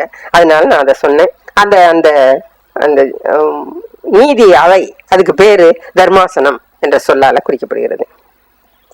அப்புறம் இது அளவைகள், கல்வெட்டுல பாத்தீங்கன்னா நிறைய அளவுகள், மெஷர்மெண்ட்ஸ், இதெல்லாம் நமக்கு கிடைக்கும். பொருளாதாரம் சைடு வந்துட்டீங்கன்னா இதெல்லாம் கிடைக்கும். நில அளவைகள், நீங்க சோழர் காலத்துல உள்ள இவ்வளவு வருஷம் ஒர்க் பண்ணிட்டுன்னு சொல்லிட்டாங்க, எல்லாம் பண்ணாங்க. எனக்கும் இன்னும் I am not well versed in சோழர் அளவை. ஏன்னா அது ரொம்ப கீழ்கணக்குல இருக்கு. அது அவ்வளவு அழகா விளங்கி கொண்டு எனக்கு சொல்லி தருபவர்களும் இல்லை, என்னால புரிஞ்சுக்கவும் முடியல. அதையும் நான் சொல்லணும். அதை படிக்கதான் முடியுதே தவிர அதை புரிஞ்சுக்க முடியல. ரொம்ப நல்ல வெல்வஸ் ஆகல. நான் இருக்கிறத அப்படியே எனக்கு சொல்ல தெரியும், என்னென்ன சொற்கள் இருக்குன்னு தெரியும், அவ்வளவுதான் தெரியும். ஏன்னா ஒன்றுக்கு கீழான நம்பர் ரொம்ப அதிகமா இருக்கு. 1/1600 வரைக்கும் இருக்கு. 1/1600 வரைக்கும் இருக்கு. சோ அது நில அளவையில இருக்கு. அதான் ரொம்ப ஆச்சரியமான விஷயம். ஆனா என்ன சொல்றாங்கன்னா, நம்ம இப்போ சதுரம் போட்டு கணக்கு போடுறோம். அந்த சதுரம் போட்டு கணக்கு போட்டா அது பண்ணவே முடியாது. வட்டம் போட்டு கணக்கு போட்டாதான், ஆங்கிள் போட்டு போட்டோம்னா தான் அந்த கணக்கை சால்வ் பண்ண முடியும் அப்படின்னு சொல்றாங்க. பெரிய மேத்தமேட்டிக்ஸ் எனக்கு ரொம்ப தெரியாது. ஸோ அதில் நான் வெல்வர்ஸ்ல இருக்கு, நிறைய செய்திகள் இருக்கு. அது மாதிரி முகத்தல் அளவு, நீட்டல் அளவு, இதெல்லாம் அப்புறம் இது எல்லாத்தையும் சொல்லும் போது ஒண்ணு சொல்லணும். தமிழ்நாடு ஃபுல்லா ஒரு ஸ்டாண்டர்ட் மெஷர்மெண்ட் அப்படின்றது இல்லை, எந்த அளவுக்குமே இல்லை. நீட்டல் அளவுக்கு இல்லை, முகத்தல் அளவுக்கு இல்லை, எதுக்குமே இல்லை. இப்ப கூட இல்லை. இப்ப நம்ம வந்து இந்த பிரிட்டிஷ் இது வந்த பிறகு நம்ம கிலோகிராம் அது வரதுக்கு முன்னாடி வரைக்கும் சவுத்துல கோட்டை, இங்க நில அளவும் ஒன்னா இருக்காது. பாண்டியர் பகுதியில ஒரு நில அளவா இருக்கும், சோழர் பகுதியில இன்னொரு நில அளவா இருக்கும், தண்டை மண்டலத்துல இன்னொரு நில அளவா இருக்கும். ஒண்ணுக்கு ஒண்ணு சம்மந்தம் இருக்காது. ஒண்ணு தெரிஞ்சவங்களுக்கு இன்னொன்னு தெரியாது. வேலி என்பது மிக உயர்ந்த அளவாக சோழ பகுதியில இருக்கு. அங்க வந்து ஏக்கர் என்பது இருக்கு. கோட்டை என்பது அது நெல் முகத்தல் அளவெல்லாம் கோட்டை என்பது அங்க 60 பெரியபடி கொண்டது ஒரு கோட்டை என்பது திருநெல்வேலியில இருக்கு. இங்க அந்த 30 மெஷர் 30க்கு மேல இல்லவே இல்லை தஞ்சாவூர்ல. சோ அது ஆனா இருக்கு, கல்வெட்டுல நிறைய இருக்கு. இது ஒரு தனி இதா படிக்கலாம், கத்துக்கலாம், தெரிஞ்சுக்கலாம். அதே மாதிரிதான் எடையும், எடை காசு எல்லாமே எதுவுமே ஸ்டாண்டர்ட் கிடையாதுங்க. அது உறுதியா சொல்லிடுறேன், எதுவுமே ஸ்டாண்டர்ட் கிடையாது. ஆனா கல்வெட்டுல இதுக்கு நிகர் இது அப்படின்னு சில நேரத்துல வரும், இதுக்கு நிகர் இது. அப்ப என்ன வரும்னா காசுக்கு நிகர் பசுவை போட்டிருப்பான். நீங்க எப்படி அதை பண்றது? காசுக்கு நிகர் காசே போட்டா நம்ம ஏதோ கணக்கு போடலாம். காசுக்கு நிகர் 3 பசுக்கு இத்தனை காசு கொடுத்தேன்னு சொல்லுவான். சோ அதை வந்து ஒரு கமாடிட்டியா எந்த அளவு புரிஞ்சுக்கலாமோ அந்த அளவு புரிஞ்சுக்கலாம். ஆக மொத்தத்துல ஸ்டாண்டர்ட் மெஷர்மெண்ட்டும் கிடையாது, காசும் கிடையாது, எதுவுமே ஸ்டாண்டர்ட் தமிழ்நாடு ஃபுல்லாக இல்லை. அப்புறம் வந்து விவசாயம், நீர்ப்பாசனம் இந்த பகுதியை பார்த்தோம்னாக்க நன்சை நிலங்கள் இருக்கு, புன்சை நிலங்கள் இருக்கு. தரிசு நில மாற்றங்கள் இதுவரைக்கும் பயன்படுத்தவே இல்லாத நிலங்களை பயிருக்கு கொண்டு வருதல். இந்த பாழ்நில மாற்றங்கள் என்பது ஒரு குறிப்பிட்ட காலம் வரைக்கும் பயிர் வைத்து கொண்டிருந்து ஏதோ சில காரணங்களாலேயோ மழையின்மையோ ஏதோ ஒரு காரணத்தினால அது நிறைய வெள்ளம் வந்தோ இது மாதிரி காரணங்களால அதை அபேண்டன் பண்ணி கொஞ்ச நாள் பயன்படுத்தாம இருந்துட்டு மீண்டும் பயன்படுத்துகிறது. ஏன்னா இதெல்லாம் எந்த சூழ்நிலையில எது வருதுன்னா அதற்கான டாக்ஸ் வரி விதிக்கும் போது இப்படி இருந்த நிலம் இப்படி கொண்டு வந்ததுனால இப்படி எல்லாம் வரி கொடுக்கணும், முதல் ஆண்டு இப்படி கொடுக்கணும், 2வது ஆண்டு இப்படி கொடுக்கணும், இந்த மாதிரி கான்டெஸ்ட்ல அது வருது. நாங்க அதுல இருந்து அப்படி எடுத்து உங்களுக்கு அப்படி தரோம். அதே மாதிரி தரம் பிரித்தல் அது எல்லா இடத்துலயும் 3ஆம் தரம், 4ஆம் தரம், 5ஆம் தரம், 7ஆம் தரம் வரைக்கும் கூட இருக்கு. தரம் அந்த நில ஃபர்டிலிட்டியை வச்சு அது மாதிரி பிரித்திருக்கிறார்கள். அதே மாதிரி வாய்க்கால்கள், அந்த நிலப்பிரிவுகள் வந்து எப்படின்னா இந்த பொலிட்டிக்கல் ஹிஸ்டரியா இருந்தா கூட பொலிட்டிக்கல் ஜியோகிரபின்னு பார்த்தோம்னாக்க நிலப்பிரிவுகள் எல்லாமே வேளாண்மை அடிப்படையாக கொண்ட நிலப்பிரிவுகள் தான். அந்த வேளாண்மை நிலங்களும் எதை அடிப்படையாக கொண்டவைன்னா விளைச்சலை அடிப்படையாக கொண்டவை. எல்லா இடத்துலயும் வடகரை ஒரு ஆறு இருந்துன்னா அந்த ஆற்றுக்கு வடகரை நிலங்கள், ஆற்றுக்கு தென்கரை நிலங்கள் அப்படின்னா பக்கம் இருக்குதுன்னு மட்டும் அர்த்தம் கிடையாது. தென்பக்கத்தில் இருந்து பாய்கின்ற நிலங்கள்னு அர்த்தம். ஆற்றினுடைய தென்புறம் வழியாக நீர் பாய்ந்து விளைகின்ற நிலங்கள்னு அர்த்தம். அதே மாதிரி வடகரையில் உழுகின்ற அந்த மடை தூம்பு வழியாக வாய்ந்து விளைகின்ற நிலங்கள்னு அர்த்தம். சும்மா வடக்கு பக்கம் இருக்கு இடத்துக்கு பக்கம் ஈஸியா சொல்ல முடியாது. ஏன்னா அது அங்கேயோ போய் எங்கேயோ போகும், தூரக்கு கூட போகும். அதே மாதிரி ஆற்றுப்போக்கு பாண்டியர் பகுதிகளில் குளக்கீழ், குளக்கீழ் என்பது அந்த குளத்து பாசனம். மதுரையே மாடக்குளக்கீழ் மதுரை தான். மதுரையே 13ஆம் நூற்றாண்டுல எல்லா கல்வெட்டுலையும் மாடக்குளக்கீழ் மதுரை, மாடக்குளம் இப்பவும் இருக்கு, அந்த குளம் இருக்கு, அந்த குள பாசனம் தான் மதுரை. சோ மாடக்குளக்கீழ் மதுரைன்னு தான் கல்வெட்டுக்கள் எல்லாம் வரும். ஆக அடுத்தது ஆறு, வாய்க்கால், குளம் இந்த மாதிரி விஷயங்கள்ல தனித்தனியாக இருக்கின்றன. இதெல்லாமும் செஞ்சிருக்காங்க, இதெல்லாம் கிடைக்குது. அப்புறம் கோயில்கள், கோயில்கள் இதெல்லாம் வந்து கல்வெட்டுன்னா இதெல்லாம் நெசசரி, கண்டிப்பா தெரிஞ்சுக்க வேண்டிய விஷயம். இதுல இருந்துதான் வரணும். இதுல வந்து சிவன், திருமால், காளி, ஏன்னா இதுதான் ஏர்லி பீரியட்ல நமக்கு கிடைக்கிறது. மற்ற இப்ப நம்ம சொல்ற விநாயகர் கோயில், சின்ன சின்ன கோயில்கள் நிறைய சொல்றோமே, தெரு கோயில்கள், பிளாட்ஃபார்ம் கோயில்கள், இந்த மாதிரி எதுவுமே இல்லை. என்ன சிவனுக்கு, திருமாலுக்கு அல்லது காளி தனி கோயில், சப்தமாத, இவங்கதான் ஏர்லி பீரியட்ல தனி கோயில்கள், தனி கோயிலுக்குரியவர்கள் இவர்கள் இல்லாம சமணம், பௌத்தமும். மற்றபடி நீங்க வந்து சின்ன சின்ன தெய்வங்கள் நம்ம இப்ப சொல்ற எந்த கோயிலும் வந்து கிடையாது. காளிக்கு கொஞ்சம் வேறு பெயர்கள்ல கொற்றவை அப்படி இப்படி பேர்ல இருக்கும். ஆனா மொத்தத்துல அவங்க வந்து அந்த அந்த விமன் காடஸ், அவ்வளவுதான். கிராம தேவதைகள் சொல்றவங்களும் காளிதான். எங்க நீங்க போனீங்க அதுதான் இந்த கிராம கோட்டங்கள் தான் காம கோட்டங்களாக பின்னாடி மாறிவிட்டன. அப்புறம் வந்து நிலக்கொடைகள் சொன்னேன். கொடைகள்னு பாத்தீங்கன்னா தேவதானம், பிரம்மதேயம், திருநாமத்துக்காணி, இதெல்லாம் இந்த சொல்லே வந்து அது எதுக்கானதுன்றத சொல்லும். தேவதானம் அப்படின்னு சொன்னா சிவன் கோயில்களுக்கு கொடுக்கப்பட்டவை அல்லது ஏதோ ஒரு கோயிலுக்கு கொடுக்கப்பட்டவை. பிரம்மதேயங்கள்னு சொன்னா பிராமின்ஸுக்கு கொடுக்கப்பட்டவை. திருநாமத்துக்காணி அப்படின்னு சொன்னா அது சிவன் கோயில்களுக்கு ஸ்பெசிபிக்கா கொடுக்கப்பட்டவை. திருவிடையாட்டம் அப்படின்னு சொன்னா ஸ்பெசிபிக்கா திருமால் கோயில்களுக்கு கொடுக்கப்பட்டவை. பள்ளிச்சந்தம் அப்படின்னு சொன்னா சமண பௌத்த பள்ளிகளுக்கு கொடுக்கப்பட்டவை. இந்த வகையில நல்ல கொடைகள் அமையும். பொருட்கொடைகளும் இருக்கலாம். அதுல வந்து பாத்தீங்கன்னா ஆடு, விளக்கு, அணிகலன், பைகலன், செப்பு திருமேனிகள், இதெல்லாம். இப்ப நான் இதை எதுக்கு இப்படி சொல்றேன்னா, நீங்க வந்து ஒரு சின்ன ஒரு பார்ட், ஒரு சின்ன பகுதியினுடைய பொருளாதார ஆய்வை மேற்கொள்ள ஆரம்பிச்சிங்கன்னா அங்க என்னென்ன கொடை கொடுத்தாங்க, பொருளா கொடுத்தாங்களா, பணமா கொடுத்தாங்களா? பல இடங்கள்ல பணமே இருக்காது, சில இடங்கள்ல பணமே இருக்கும். இப்ப நீங்க பொதுவா இப்ப ஒரு மேலோட்டமா பார்க்கும்போது பாத்தீங்கன்னா பணம் கொடுக்கறவங்க எல்லாம் பெரும்பாலும் இந்த வணிகர்களா இருப்பாங்க. பணமாக கொடுப்பவர்கள் வணிகர்களா இருப்பாங்க. அதை கோயில்ல டெபாசிட் பண்ணுவாங்க, அதுல இருந்து இன்ட்ரெஸ்ட் வாங்கி பண்ணுவாங்க. இப்ப நான் அடுத்து வரேன், அதுல இருக்குன்னு நினைக்கிறேன் வணிகம். சோ இந்த வணிகத்துல வந்து பெரிய அளவுல இருந்த வணிகத்துல இருந்து சாதாரண ஊர்ல இருந்த செட்டி வரை நிறைய பேர் இருக்காங்க. நாட்டு செட்டிகள், ஊர் செட்டிகள் வரைக்கும் இருக்கிறாங்க. இதுல வந்து இந்த நான் முதல் வரியில போட்டிருக்காங்க, நானா தேசிகள், எல்லா ஊர்களுக்கும் சென்று வருவார்கள். நாலா தேசிகள், அதான் நானா தேசிகள். 500 அது ஒரு குழு. அதாவது ஒரு அந்த நம்பர்ல வந்து ஒன்றும் கண்டிப்பா 500 பேர் தான் இருந்திருப்பாங்கன்னு சொல்ல முடியாது. இருந்தாலும் 500 என்ற பெயர்ல அவங்க ஒரு குழுவாக செயல்பட்டு இருக்காங்க. இந்த 500 என்பது வெரி சர்ப்ரைஸ், எனக்கு நம்பவே முடியல. ஒரு 3-4 மாசம், ஒரு 3-4 வருஷத்துக்கு முன்னாடி ஒரு 500 குரூப்ல இருந்து வந்து என்னை வணிகம் பற்றி பேச சொன்னாங்க. இன்னைக்கும் இருக்கிறாங்க அவங்க. 500 என்ற ஒரு குரூப், அந்த பெயரோடு. அவங்கதான் இவங்களான்றது அடுத்த விஷயம். ஆனா 500 நாங்க 500. ஏன்னா நான் ஒரு தடவை வணிகம் பற்றி ஒரு சொற்பொழிவு தனியா பண்ணேன். அத பேப்பர்ல பார்த்துட்டு கோயம்புத்தூர்ல இருந்து 2-3 வணிகர்கள் வந்து என்கிட்ட வணிகத்தை பத்தி எங்களுக்கு சீரியஸா ஒரு சொற்பொழிவு கொடுக்க முடியுமான்னு கேட்டாங்க. அப்போ ஒரு 400 என்ற ஒரு குரூப் வந்து, நாங்க 400 எங்க சமுதாய மீட்டிங்ல வந்து நீங்க பேசணும்னு சொன்னாங்க. நான் போய் பேசினேன். ஏன்னா வணிகத்தை பற்றி பேசணுங்கனால நான் போய் பேசினேன். இல்லைன்னா வேற எந்த சமுதாய குரூப்புக்கும் போயிருக்க மாட்டேன். அது சமுதாய குரூப்பே இல்ல. நல்லா புரிஞ்சுக்கிட்டா கல்வெட்டுலயே இந்த வணிகர்களுக்கு தனி மெய்கீர்த்தியே இருக்குங்க. அதுல ஒரு வரி இருக்கு, சதுர்வர்ண புத்திர. இந்த வணிகர்கள் மட்டும் எல்லா கம்யூனிட்டியில இருந்து இருப்பாங்கன்னு அர்த்தம். சதுர்வர்ணத்தில இருந்து எல்லா சமுதாயத்தினுடைய எல்லா பிரிவுல இருந்தும் வந்தவர்கள் நாங்கள் அப்படின்னு அவங்க மெய்கீர்த்தியில அவங்க சொல்லிக்கிறாங்க. இந்த மாதிரி இருக்கு. ஆக திசையாயிரத்தி 500 அதே மாதிரிதான். வளஞ்சியர், இவங்க எல்லாம் பெயர்கள். இவங்க வந்து வணிக குழுக்கள், மெர்ச்சன்ட் கில்ட்ஸ்ன்னு சொல்றோம் இல்லையா, அந்த மாதிரி. அதாவது ரிஜிஸ்டர்ட் குரூப்ஸ்.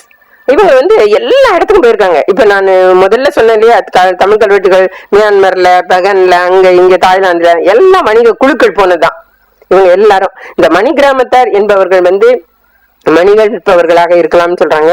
இந்த அத்தி கோசத்தார் என்பவர்கள் யானை வணிகர்களாக இருப்பார்கள் சொல்றாங்க. இந்த 5 வண்ணத்தார் என்பவர்கள் வெளிநாட்டிலிருந்து வந்த, அதாவது இந்த அரப் கண்ட்ரிஸ், கல்ஃப் கண்ட்ரிஸ், அங்கே இருந்தெல்லாம் வந்த வணிகர்கள். அவங்க இணைந்து ஹம்சமான்ஸ் அப்படின்ற ஒரு சொல் அது இருக்கு. அதுதான் நல்ல தமிழ்ல 5 வண்ணம் என்று அது திசை சொல்லாக மாறி இருக்கிறது. 5 வண்ணம் நம்ம நிகண்டுகள்ல வந்து 5 வண்ணம் என்பது வெளிநாட்டு வணிகர்கள் என்ற குறிப்போடு நமக்கு பதிவாயிருக்கு. அதான் ரொம்ப மகிழ்ச்சியான விஷயம். மெய்கீர்த்திகள், நான் இப்ப சொன்னேன், வணிகர்களுக்கு ஒரு பெரிய மெய்கீர்த்தியே இருக்கு, என்கிட்ட இருக்கு. அதெல்லாம் உங்களால டைம் இருக்கிறப்போ பார்க்கணும்னு நினைக்கிறப்ப விருப்பப்பட்டவங்க பாருங்க. அதே மாதிரி வணிக பொருட்கள், வணிக கல்வெட்டுகள்னு எடுத்தீங்கன்னா ஒரு 4-5 கல்வெட்டு நீங்க படிச்சீங்கன்னாலங்க அவங்களுடைய ஒரு பெரிய நெட்வொர்க், அவங்க பெரிய ஒரு பரந்த ஆக்டிவிட்டிஸ் எல்லாத்தையும் நம்ம புரிஞ்சுக்கலாம், அவங்க செயல்பாடுகளை. பிரான்மலை கல்வெட்டு, அதே மாதிரி சர்க்கார் பெரியபாளையம் கல்வெட்டு, இது மாதிரி சில கல்வெட்டுகளை மட்டும் ஒரு 2-3 கல்வெட்டுகளை மட்டும் எடுத்து பாத்தீங்கன்னா ஏற்றுமதி இறக்குமதி வணிகம், அவங்களுக்குள்ள உள்ள சின்ன சின்ன அவங்களுக்கெல்லாம் பேரு சாத்து. பழைய காலத்துல சங்க இலக்கியத்துல சாத்து என்ற சொல் வருது. வணிக குழு என்ற பொருள்ல சாத்து என்ற சொல் வருது. பின்னாடி வர வர பாத்தீங்கன்னா வட்டம், ஏறுவட்டை, இறங்குவட்டை, வட்டை என்ற சொல் இப்பவும் புதுக்கோட்டை பகுதியில வட்டை என்ற சொல் இருக்கு, வழக்குல இருக்கு. அங்க பிரான்மலை கல்வெட்டுல தான் அது இருக்கு. அது மாதிரி எல்லாம் இருக்கு. ஆக வணிக குழுக்களாக செயல்பட்டு இருக்காங்க. அவங்களுக்கு தனி மெய்கீர்த்திகள் வைத்திருக்காங்க. அந்த மெய்கீர்த்தி ரொம்ப ஃபேண்டாஸ்டிக்கா இருக்கும், நீங்க இன்ட்ரெஸ்டிங்கா இருக்கும், படிங்க. அப்புறம் வணிக பொருட்கள் அதுல வந்திருக்கு. வணிகர்களுக்கு தனியா படைகள் வச்சிருக்காங்க. அவங்களுடைய பாதுகாப்பு, அவங்களுக்காகவும் அவங்களுடைய பொருட்களுக்காகவும் பாதுகாக்கின்ற வீரர்களும் படையும் வைத்திருக்காங்க. அவங்க இந்த பேர்ல எல்லாம் வர்றாங்க: முனை வீரர், எரி வீரர், மாவேத்துகள், பாவாடை வீரர், வீரக்கோடியா, சேனாமுகத்தார். இவங்க எல்லாம் படை குரூப், வணிகருக்கான படைகள் இவங்கெல்லாம். அப்புறம் வணிகர்களாலதான் பெருவழிகள் எல்லாம் பயன்படுத்தப்பட்டன. பெருவழிகள் வணிகத்தை நல்ல அதிகமாக செயற்படுத்துவதும் அதன் மூலமா வருவாய் பெறுவதற்காக அரசர்கள் முன்னின்று வழிகள்லாம் செஞ்சு கொடுத்துருக்காங்க. ஆதித்தனோட காலத்திலேயே ராஜராஜ பெருவழின்னு ஒரு பெரிய பெருவழி, கோயம்புத்தூர்ல இருந்து இங்க கொழுமத்துக்கு போன பெருவழி, கல்வெட்டுகள் நிறைய பெருவழிகள் பெயர் வருது, ஹைவேஸ் அதெல்லாம். அந்த வழிகள் எல்லாம் மேற்கு கடற்கரைக்கும் கிழக்கு கடற்கரைக்கும் கனெக்ட் பண்ற, ஆந்திராவில இருந்து கர்நாடகாவில இருந்தும் தமிழகத்துக்கு வருகின்ற பெருவழிகள் நிறைய இருக்கு. சின்ன சின்ன உள்ளூர் வழிகள் அதெல்லாம் சாதாரண வழி என்ற சொல்லாலையும், பெரிய ரோடா இருந்தாக்க பெருவழிகள் என்ற சொல்லாலையும் பயன்படுத்தப்பட்டிருக்கு. நிறைய பெருவழிகள் வரும். அதுல இவர்களுடைய அங்கங்கு தங்கி செல்வதற்கு, பொருட்களை பத்திரப்படுத்துவதற்குமான பொருட்கள், அப்புறம் சுங்கம் கொடுப்பதற்கு, அதை அரசு நிர்ணயித்துள்ள சுங்கம் வாங்குவதற்கான அந்த மடிகை சாரிகை எல்லாம், அதான் சாரிகை கொட்டகை அப்படின்னா அந்த செக் போஸ்டுக்கு பேரு சாரிகை கொட்டகை. மடிகை என்பது மடிகை தாவளம். அந்த ஒரு குறிப்பிட்ட இடத்துல அவங்க பொருட்கள் எல்லாம் இருக்கும், அங்கிருந்து எல்லாரும் எடுத்துக்கிட்டு போவாங்க. அது மாதிரி வேர் ஹவுசஸ், ஸ்டோர் ஹவுசஸ், அந்த மாதிரி விஷயங்கள்லாம் நிறைய இருக்கு கல்வெட்டுகள்ல. அதே மாதிரி வணிகர்கள் மணி, அதாவது கரன்சி, பணம். இப்ப நம்ம இவ்வளவு நேரம் நீளம் பொருள் அப்படி பேசிட்டு இருந்தோம். பணத்தை ஹேண்டில் பண்ணிட்டு இருந்தவங்க யாரு அப்படின்னு பாத்தீங்கன்னா வணிகர்கள் தான். அவங்ககிட்ட யாருனாலும் பணம் இருக்கிறவங்க, அரசர்கள், அரசிகள் உட்பட பணத்தை வணிகர்களுடைய பாதுகாப்புல கொடுத்துருவாங்க. அவங்க அந்த பொறுப்பை கோவிலுக்கு கொடுப்பாங்க, ஆனா வணிகர்களுடைய பாதுகாப்புல கொடுத்துருவாங்க. அவங்க கடன் கொடுப்பது அல்லது மற்ற செயல்பாடுகள் கொடுப்பது, வட்டிக்கு கொடுப்பது, ஒரு கிரைசிஸ் வரும்போது அவங்களுக்கு கொடுக்கறது, திருப்பி வாங்குறது, மெயின்டெனன்ஸ் எல்லாம் பணத்தை மெயின்டைன் பண்ணவங்க. அதே நேரத்தில் அவர்களுடைய பொருளாதாரத்தையும் பயன்படுத்தி கொண்டு மற்றவர்களுக்கும் பண விஷயத்துல ரொம்ப செயற்பாட்டுக்குரியவர்களாக இருந்தவர்கள் வணிகர்கள். அதனால கடன், வட்டி, வங்கியாக அவர்கள் செயல்பட்டிருக்கிறார்கள் சொல்லலாம் குறிப்பா. சோ இந்த செய்திகள் எல்லாம் வணிகம் பற்றிய நம்ம இதுல பார்க்கலாம். அப்புறம் நான் முதலே சொன்னேன், தனி கற்களாக நடப்படுகின்ற கற்கள்னு. இது நம்ம கல்வெட்டு உலகில் ஒரு முக்கியமான ஒரு குரூப் ஆஃப் இன்ஸ்கிரிப்ஷன்ஸ். இது கிமு 3ஆம் நூற்றாண்டுல இருந்து கிடைச்சிருக்கு. மிக பழைய கல்வெட்டு புலிமான் கோம்பை என்ற இடத்துல வைகை பெட்ல கிடைச்சிருக்கு, இந்த தேனி கம்பம் பகுதியில. அதுதான் மிக பழைய நடுகள் கல்வெட்டு. அதுல இருந்து தொடர்ந்து அது யாருக்குன்னா ஆரம்ப காலத்துல ஆணிரை காத்தவர்களுக்கு மட்டும் இருந்தது. அப்புறம் பெரிய போர்கள் வரும்போது போரில் மாண்டவர்களுக்கு இருந்தது. அப்புறம் காலம் இப்பவே நமக்கு தெரியும், தர்மபுரி, கிருஷ்ணகிரி பகுதிகளில் எப்படி இருக்கு, தினம் யானை வருது, சிங்கம் வருது, கரடி வருதுன்னு. அது மாதிரி கரடியிலிருந்து ஊரை காப்பாற்றியவன், புலியிலிருந்து காப்பாற்றியவன் ஒரு கல்வெட்டுங்க. இதுவரை இவர் குத்திய புலி 250 அப்படின்னு ஒரு கல்வெட்டு இருக்கு. சோ அவ்வளவு, அதாவது விலங்குகள்கிட்ட இருந்து காப்பாற்றுவது என்பது ஒரு தனி வீரமாக கருதப்பட்டிருக்கு. அந்த மாதிரி இருந்தவங்களுக்கும் வெற்றி. அது இல்லாம இன்னும் காலப்போக்குல நல்ல மியூசிஷியன்ஸ், நல்ல சமய தொடர்பானவர்கள், நல்ல வேட்டை ஆடுபவர்கள், நல்ல மத்தளம் வாசிக்கிறவங்க, டான்ஸ் பண்றவங்க, சில பர்டிகுலர் வாத்தியங்கள் வாசிப்பவங்க, அவங்களுக்கெல்லாம் கூட நடுகர்கள் அவங்க இறந்தப்ப நடுகர்கள் நட்டுருக்காங்க. அதான் செயற்கரிய செய்தவர்கள்ன்ற வார்த்தையில போட்டிருக்கேன். அப்புறம் விலங்குகளுக்கே நடுகர்கள் இருக்கு. அருமையான ஒரு நாய்க்கு எடுத்த நடுகள் இருக்கு, ஒரு புலிக்கு எடுத்த நடுகள் இருக்கு. இது மாதிரியாக நடுகர்கள் நம்மளுடைய இது பயன்படுத்துறது. அப்புறம் கல்வெட்டுகள்ல ஏதாவது பெண்களை பற்றிய குறிப்பு இருக்கா அப்படின்னு நினைச்சா நிறைய இருக்கு. எல்லாமே இந்த கான்ட்ரஸ்ட்ல தான் இருக்கு. அரசர்கள், இளவரசியர், அரசியர், பெண்டுகள் என்பவர்கள் நில உரிமையுடைய ஊர் இருக்கின்ற பெண்டாட்டி என்ற சொல்லால குறிக்கப்படுகின்றவர்கள். வேளத்தார் என்பவர்கள் அரசனுடைய அரண்மனையிலேயோ அல்லது அரசியருடைய அரண்மனையிலேயோ இருக்கின்ற பெண்கள். உங்களுக்கு கொஞ்சம் பக்கத்துல போய் புரிஞ்சுக்கணும்னு நினைச்சீங்கன்னா, மராத்தியர் காலத்தில் கல்வெட்டுகள், மராத்தியர் செப்பேடுகள், அக்காமார்னு ஒரு குரூப் அந்த அந்த செய்தி அதுல அடிக்கடி வரும். ஏன்னா நம்ம எப்பவுமே புரிந்து கொள்வதற்கு திடீர்னு ரொம்ப பழைய காலத்துல உள்ளது போனோம்னா ஒண்ணும் புரியாது. கொஞ்சம் நமக்கு பக்கத்துல இருக்கிறது கிட்ட போகணும். முதல்ல ஒரு 500 இயர்ஸ்க்கு முன்னாடி உள்ளது போகணும். அப்படியே கொஞ்சம் கொஞ்சமா போனா நம்ம தெளிவாக புரிந்து கொள்ள முடியும். இந்த போகியார் அணிக்கியார் என்ற 2 சொற்கள் இருக்கு. போகியார் என்பவர்கள் அரசியல் அலுவல்கள் தலையிடாத மன்னனுடைய கம்பானியன்ஸ். அணிக்கியார் என்பவர்கள் அரசு அலுவல்களிலும் அவர்களுடைய நேரடி செயல்களிலும் அரசியல் செயல்களிலும் பங்கெடுத்துக் கொள்கின்ற பெண்கள் அணிக்கியார் என்பவர்கள். தேவரடியார் இன்னொரு குரூப் ஆஃப் பெண்கள். அரசர்களுக்கு அடுத்தாற் போல நில உரிமை உடைய மிக நல்ல எல்லா கலைகளிலும் வல்லவர்களாகவும் பொருளாதாரத்தில் மிக மேம்பட்டவர்களாகவும், அதாவது அவங்க இல்லாம தேவதான நிலங்களை விற்க முடியாது வாங்க முடியாது என்ற அளவுக்கு உரிமை உடையவர்களாகவும் இருந்த ஒரு குரூப் ஆஃப் பெண்கள் தேவரடியார் என்பவர்கள். அவங்கதான் 400 பேர் ராஜராஜன் வச்சான். ராஜராஜனுக்கு முன்னாடி இருந்தே அவங்க இருக்காங்க. நிறைய பேர் இருக்காங்க. எல்லா ஊர்ல இருந்து கலெக்ட் பண்ணி கொண்டு அங்க போட்டான் அவன். அப்புறம் கோயில் பணிமகளிர், இவங்க நெல் குத்துறவங்க, விளக்கிடுறவங்க, மெழுகிறவங்க, துடைக்கிறவங்கன்னு அது நிறைய பேர் வருது. அந்த மாதிரி பெண்களும் வர்றாங்க. அப்புறம் கோயில்கள் அப்படின்னு நான் இது ஏன் போட்டேன்னா வேற எப்படியும் அதை சொல்ல முடியல, அதனால கோயில்கள்னு போட்டேன். இப்ப இந்த பின்னாடி இப்ப நான் இதுல சொல்றதெல்லாம் தலைப்பை மறந்தா கூட உள்ள இருக்கிற விஷயங்களை பத்தி எல்லாம் நம்ம அப்ரோச் பண்ணணும்னா இதுலதான் போகணும். அதுதான் இப்ப கலைகள் அப்படின்னு எடுத்தீங்கன்னா இசை, நாட்டியம், சிற்பம், ஓவியம், கட்டடக்கலை, சிற்பக்கலை, செப்பு திருமணம் எல்லாம் இருக்கு. இசை எங்கெங்கெல்லாம் என்னென்ன இசை கருவிகள் இருக்கு, எத்தனை பேர் இசை வாசிக்கிறதுக்கு கொடுத்தாங்க, இதை வாசிக்கிறதுக்கு 5 பேர், இதை வாசிக்க 3 பேரு, பாடுறதுக்கு இத்தனை பேரு அப்படின்னு அந்த மாதிரி குறிப்புகளாக இசை வரும். நாட்டியம் அதே மாதிரி தான் வரும். நாட்டியம் என்பது இந்த மாதிரி வருதுன்னா கூட அது கோயிலோடு ஒரு ஆகம முறைப்படி இணைக்கப்பட்ட ஒரு விஷயம். இந்த இசை நாட்டியம் என்ற 2மே ஆகம முறைப்படி, அதாவது வழிபாட்டினுடைய ஒரு அங்கமாக கோயிலோடு இணைக்கப்பட்ட ஒரு விஷயம். அதனால அந்த செயல்கள் அதெல்லாம் கிடைக்கும். சிற்பங்கள் கோயில்ல இருக்க எல்லா சிற்பங்களும் தான். அதாவது மனிதர்களுடைய போர்ட்ரைட் உள்பட மகாபலிபுரத்துல முதல்ல மகேந்திர போத்தரசனுடைய உருவச்சிலை இருக்கு. அது மாதிரி உருவச்சிலைகள் கடைசியில செட்டியார் திருப்பணி வரைக்கும் இருக்கு. நிறைய உருவச்சிலைகள் இருக்கு. அது மாதிரி இல்லாம இறைவனுடைய திருமேனிகள் ஒரு கோயில்னாக்க கண்டிப்பா 3 கோட்டங்கள் இருக்கணும். 3 கோட்டத்திலையும் 3 இறைவர்கள் இருக்கணும். அர்த்த மண்டபம் இருந்ததுனாக்கா இன்னும் 2 பேர் எக்ஸ்ட்ரா இருக்கணும். மினிமம் 3, மேக்சிமம், அதாவது சின்ன கோயிலா இருந்தா கூட 5 இருக்கணும். இந்த 5லயும் பாத்தீங்கன்னா வேறு தெய்வத்தினுடைய திருமேனிகள் இருக்கும். கல்லால் செய்யப்பட்டவை அவையெல்லாம் கோஷ்டத்துல இருக்கும். அதை பார்த்துக்கணும். அப்புறம் கட்டடக்கலை காலந்தோறும் மாறும். ஆரம்பத்தில இருந்து பல்லவர்ல ஆரம்பிச்சு ஒற்றைக்கல் தடி கட்டட கோயில்ல இருந்து ஆரம்பிச்சு அப்படி கண்டினியூஸா மண்டபம் 1000 கால் மண்டபம் வரைக்கும் வரணும்.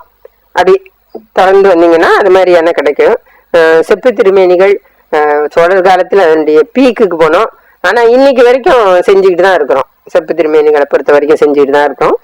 இந்த செப்பு திருமேனிகள் உலகத்திலேயே மிக சிறந்த செப்பு திருமேனிகள் சோழர் கால செப்பு திருமேனிகள் சொல்றோம். பல்லவர் காலத்தினுடைய இறுதியிலேயே அது தொடங்கிடுச்சு.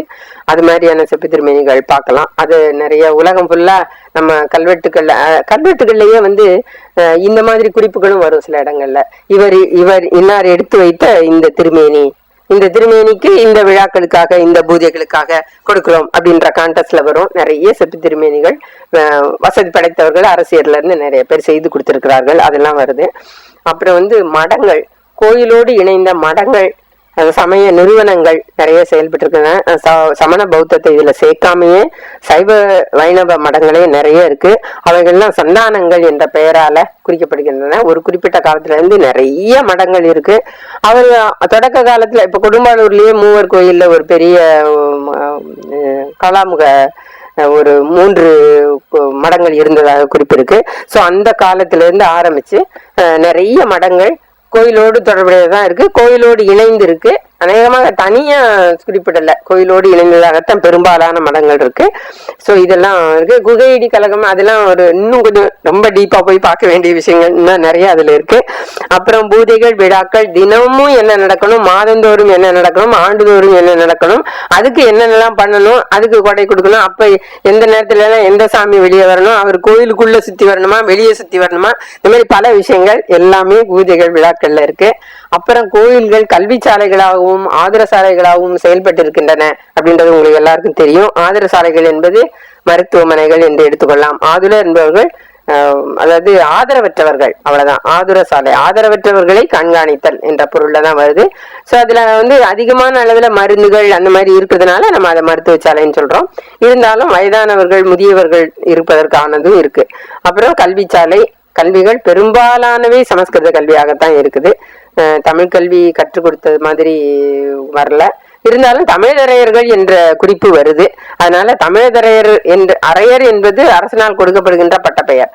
தமிழரையர் என்ற சொல் இருக்கிறதுனால அநேகமாக தமிழ் மொழி, தமிழ் இலக்கணம் அவை கற்றுக் கொடுத்த சிறந்தவர்களுக்கு கொடுக்கப்பட்ட பெயராக இருக்கலாம். ஆனா நேரடியான குறிப்பு இங்க பொன் விளைந்த களத்தூர்லயே இங்க ஒரே ஒரு இடத்துல மட்டும் நேரடியாக முத்தமிழை கற்றுக் கொடுத்தன்ற வார்த்தை வருது, ஒரே ஒரு கல்வெட்டுல மட்டும், வேற எதுலயும் வரல.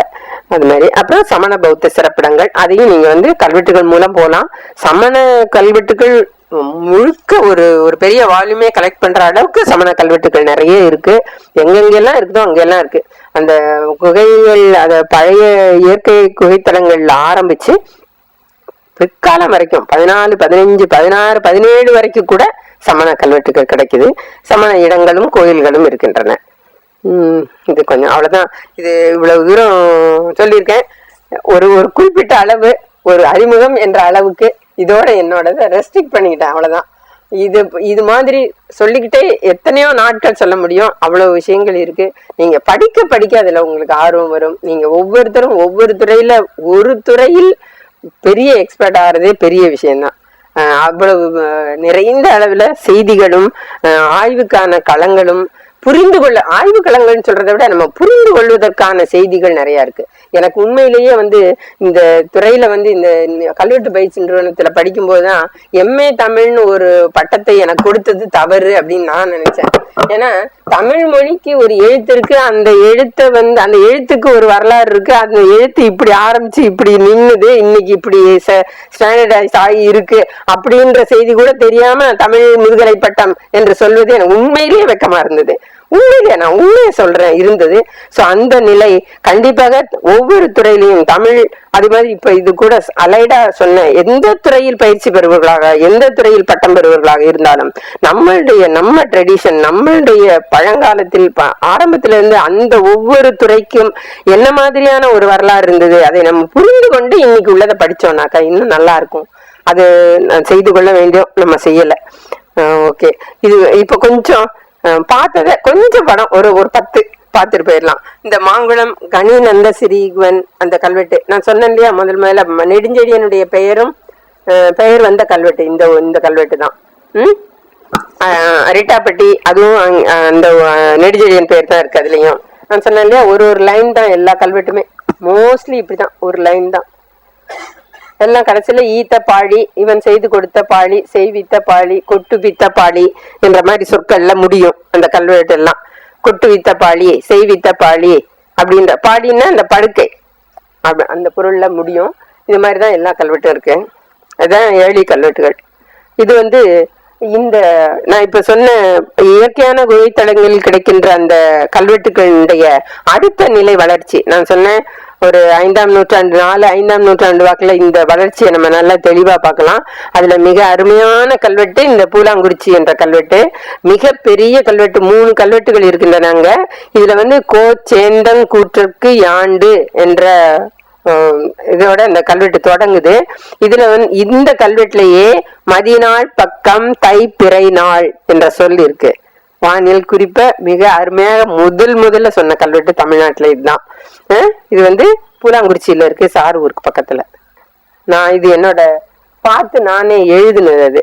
ஏன்னா அது ரொம்ப பெருசு, அது சரியா போட்டோ ஒரே போட்டோல யாருமே எடுக்கல, இது வரைக்கும் சரியா வரல. அதனால நானே அதை பார்த்து எழுதிருவோம், நமக்கு தெரிஞ்ச வரைக்கும் எழுதுவோம், யாரு ஒத்துக்கிறாங்களோ இல்லையோ இருந்தாலும் எழுதிருவோம். ஏன்னா நேரடியாக பார்த்து எழுதுவதை பொதுவாக அறிஞர் உலகம் ஏற்பதில்லை. இருந்தாலும் நமக்கு ஒரு எல்லாருக்கும் காட்டுறதுக்கு ஒண்ணு வேணும் அப்படின்றதுக்காக நான் இதை எழுதியிருக்கேன். இப்ப இது வந்து தமிழ் கல்வெட்டுங்க. அந்த ஆரம்ப எப்படி பூலாங்குறிச்சி கல்வெட்டுக்கு அடுத்து ஒரு 2 வருஷம், ஒரு 150 வருஷத்துக்கு பின்னாடி எழுதின இந்த கல்வெட்டு. இந்த மேல இருக்கிற கல்வெட்டு வந்து சிற்றம்பாக்கம் என்ற ஊர்ல இருக்கு. இந்த கல்வெட்டுல வந்து பாத்தீங்கன்னா அரசனுடைய முதல் ஆண்டு அதை வந்து தலைத்தாவது அப்படின்னு எழுதியிருக்கான். அருமையான தமிழ்ல தலைத்தாவது முதல் ஆண்டு என்பது ரொம்ப அருமையான ஒரு கல்வெட்டு. இது இங்கே சவுத் ஆர்காடு, இந்த நம்ம செங்கல்பட்டு இந்த ஏரியாக்குள்ளேயே இருக்கு இந்த ஊர். அப்புறம் மலையடிக்குறிச்சி இந்த இந்த இந்த கல்வெட்டு. இந்த கல்வெட்டுல பாத்தீங்கன்னா இது பாண்டியருடைய குடைவரை. மலையடிக்குறிச்சின்ற இடத்துல இருக்கு, மிக பழைய குடைவரை. அதோட அந்த கார்பன், அந்த தூணோட அந்த மேல் பகுதி இருக்கு பாத்தீங்களா, தூணோட மேல் பகுதி, அதுல வந்து இருக்கு இந்த கல்வெட்டு. இது இந்த பாருங்க, இது வந்து பப்ளிஷ் பண்ணவங்களே கூட இதை வட்டெழுத்துன்னு பண்ணியிருக்காங்க. அதான் ரொம்ப மனசுக்கு வருத்தமான ஒரு விஷயம். வட்டெழுத்துல இல்லை இது, அது வட்டெழுத்தாக பரிணமிக்கிறதுக்கு முன்னாடியே உள்ள கல்வெட்டு. மிக அருமையான தமிழ் கல்வெட்டு, தமிழ் எழுத்துலதான் இருக்கு. ரொம்ப அழகான எழுத்து வேற, எல்லா எழுத்துலயும் பாருங்க புள்ளி வேற இருக்கு. இந்த தெரியுதா ஒரு புள்ளி, இந்த இப்படி ஒரு ஒரு ஒரு ஒரு ஸ்ட்ரோக் மாதிரி, இப்படி ஒரு ஸ்ட்ரோக் போல இருக்கு பாத்தீங்களா புள்ளியோட. அந்த இந்த இந்த நம்ம இப்ப கொம்பு போடுறோம்ல, மேல இப்படி போடுறோம்ல, கீ அதுக்கெல்லாம் போடுறோம்ல, அது நம்ம இப்போ லெப்ட்ல இருந்து ரைட் போடுறோம். ஆரம்பத்துல எல்லாம் ரைட்ல இருந்து லெப்ட் இருந்தது. அது இப்ப நீங்க இதுல பாத்தீங்கன்னா நல்லா தெரியும். அது மாதிரி இது வந்து மலையடிக்குறிச்சி கல்வெட்டு, அருமையான ஒரு கல்வெட்டு. அப்புறம் நான் நடுகர்கள்னு ஒண்ணு சொன்னேன், ஒரு குரூப் ஆஃப் இதுன்னு சொன்னேன். இப்படிதான் இருக்கும் நடுகர்கள். இதுதான் அதாவது இந்த புலிமான் கோம்பை கிடைத்தது இப்போ ஒரு 4 அல்லது 5 ஆண்டுகள் இருக்கும். அதுக்கு முன்னாடி தான் கண்டுபிடிச்சோம் அந்த புலிமான் கோம்பை கல்வெட்டு. அதுக்கு முன்னாடி வந்து இதுதான் இருந்ததுலயே மிக பழைய கல்வெட்டு, பாணர்களுடைய கல்வெட்டு, 5ஆம் நூற்றாண்டை சார்ந்தது. அதனால சங்க காலத்துல நடுகள்னு சொல்லியிருக்காங்க. ஆனா ஒரு கல்வெட்டு கூட கிடைக்கல, கல்வெட்டே கிடைக்கல. அதனால அது எப்படி அதோட டேட்டா சொல்றது அப்படின்னு சொல்லிட்டு ரொம்ப ஆர்குமெண்ட் இருந்தது ஒரு குறிப்பிட்ட காலம் வரைக்கும். இப்ப வந்து அந்த புலிமான் கோம்பை, அதை தொடர்ந்து 2-3 இடத்துல அந்த தமிழ் பிராமியில எழுதப்பட்ட கல்வெட்டுகளே நடுகற்களே கிடைத்து விட்டன. இப்போ ஒன்னும் பேச முடியாது. அதே மாதிரிதான் இதெல்லாம் வந்து பாத்தீங்கன்னா எல்லாம் வட்டெழுத்து கல்வெட்டுகள். இந்த வட்டெழுத்து தான் வந்து, அதாவது முதல்ல இந்த வட்டெழுத்துக்களை பற்றி ஒரு ஒரு கருத்து என்ன சொல்லியிருந்தாங்கன்னா, வட்டெழுத்துக்கள் சாதாரணமான சாமானிய மக்களால் எழுதப்பட்டது, அரசர்கள் வந்து தமிழ் எழுத்துக்களை எழுதினாங்க அப்படின்னு சொன்னாங்க ஆரம்பத்துல. அது இல்லாம அதே காலகட்டத்துல வந்து பாண்டியர்கள் மட்டும் முழுசா அரசர்களும் வட்டெழுத்தை பயன்படுத்தினாங்கன்னு. ஆக இந்த தமிழகத்தினுடைய வடபகுதியிலும் அந்த மேற்கு அல்லது கிழக்கு ஓர பகுதிகளிலையும் பாத்தீங்கன்னா, வடமேற்கு வடகிழக்கு ஓர பகுதிகளிலையும் பாத்தீங்கன்னா உங்களுக்கு சாதாரண மக்கள் வந்து மக்களுடைய கல்வெட்டுகளாக கிடைத்தவை இந்த நடுகர்கள். அதாவது பல்லவர்களுடைய காலத்துல. ஏன்னா பல்லவர்களுடைய அரசு ஆவணங்கள்லாம் சமஸ்கிருதத்துல இருக்கும். அப்ப அரசு ஆவணங்கள்ல தமிழ் கல்வெட்டுகள் கிடைக்காத போது எல்லாம் சமஸ்கிருதத்துல இருக்கு. அந்த காலகட்டத்தில உள்ள சாதாரண மக்களால் எழுப்பப்பட்டவை இந்த நடுகர்கள். இதுல வட்டெழுத்து இருக்கு. அதனால சாதாரண மக்கள் பயன்படுத்திய எழுத்து வட்டெழுத்து என்றும், அரசர்கள் பயன்படுத்திய எழுத்து சமஸ்கிருதம் அல்லது அந்த பாண்டியர் பகுதியில மட்டும் வட்டெழுத்து என்றும், இது மாதிரி எல்லாம் கருத்துக்கள். அதாவது இப்ப வந்து நான் வந்து 73ல வந்தேன். அந்த 73ல தான் 73, 72, 74 வாக்குல தான் இந்த தமிழ் பிராமி கல்வெட்டுக்களையே ஒழுங்காக படித்து பொருள் புரிய அதை சொன்ன காலமே அதுதான். ஆனா அதனால நாங்க வந்து அது இந்த தொல்லியல் கல்வெட்டில் ஒரு தெளிவு வர்ற காலத்துல கரெக்டா உள்ள நுழைஞ்சிட்டோம். அதனால வந்து அந்த காலத்துல பார்த்தீங்கன்னா நிறைய கருத்து வேறுபாடுகள். இப்ப அதை நினைச்சு பார்த்தா ரொம்ப ஆச்சரியமா இருக்கும். அந்த தமிழ் பிராமி கல்வெட்டுக்களையே வந்து இருந்த கல்வெட்டுகள் எல்லாம், இது தமிழா, இது சமஸ்கிருதமா, இது பிராகிருதமா, இதுல என்ன இருக்கு, இது தமிழே இல்ல, இது நிறைய கருத்து வேறுபாடுகள் ஆரம்பத்துல. அப்புறமாதான் ஒரு ஒரு ஒரு சரியான சூழ்நிலைக்கு ஒரு நிலைக்கு வந்தது. அந்த மாதிரிதான் இந்த வட்டெழுத்து பற்றியும் நிறைய வேறுபாடுகள், கருத்து வேறுபாடுகள். ஆனா இப்போ வந்து தெளிவாயிடுச்சு. கண்டிப்பா பிராமியனுடைய இயல்பான வளர்ச்சியாக வந்தது வட்டெழுத்து தான். தமிழ் எழுத்து கிரந்தத்தோடு தொடர்புடையதாக ஒரு குறிப்பிட்ட பகுதியில கொஞ்சம் இருக்கும்போது அதை வந்து 10ஆம் நூற்றாண்டுல சோழர்கள் தமிழ்நாடு முழுவதையும் கைப்பற்றியதனால அவர்களுக்கு அந்த எழுத்து பயன்பாட்டுக்கு வசதியா இல்லை ஒண்ணு. அதே காலகட்டத்துல ஒரு தமிழினுடைய முந்தைய வடிவம் என்ற கிரந்த அந்த செட் ஆஃப் எழுத்து வகை ஒண்ணு இருந்தது. அதனால அத ஈஸியா மாத்த முடிஞ்சது, மாத்திட்டாங்க. அங்க இருந்த மக்கள் அதை ஏத்துக்கிட்டாங்க. அதான் காரணம். ஏன்னா நான் இப்ப இந்த காட்டுறேன் பாருங்க.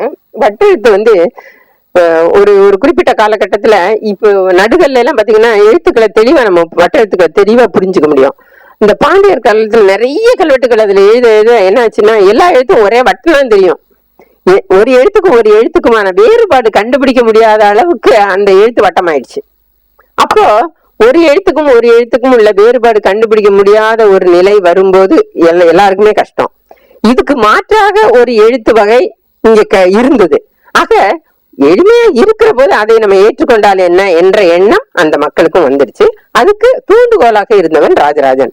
இவன் அங்க போய் இந்த எழுத்தை அவங்களால ஹேண்டில் பண்ணவே முடியல, அந்த அரசு அதிகாரிகளாலேயோ மற்றவர்களாலேயோ இந்த வட்டெழுத்தை ஹேண்டில் பண்ணவே முடியல. அப்போ அவங்க என்ன பண்ணாங்க, முதல்ல போன உடனே பராந்தகனுடைய கல்வெட்டுகள் பாத்தீங்கன்னா வட்ட எழுத்துல இருக்கும், ராஜராஜனுடைய தொடக்க கால கல்வெட்டுகள் வட்ட எழுத்துல இருக்கும். அப்புறம் கொஞ்ச நாள் ஆன உடனே இவங்க ஏதோ எந்த எழுத்தை பயன்படுத்தினாங்களோ அந்த எழுத்தையே அங்கேயும் பயன்படுத்த தொடங்கிட்டாங்க. இந்த பாருங்க, இப்ப தெரியுதா வட்டெழுத்து எப்படி ஆயிடுச்சுன்னு. இதுல உங்களுக்கு எழுத்துக்களை டிஃபரன்ஷியேட் பண்ணி வேற்றுமைப்படுத்தி கண்டுபிடிக்கிறதே ரொம்ப கடினமா இருந்தது. இதை விடையும் மோசமா இருக்கும். இன்னும் பின்னாடி கேரள பகுதிகள்லாம் கோல் எழுத்துன்னு ஒரு எழுத்து இருக்கும், இதுக்கும் இன்னும் லேட்டு.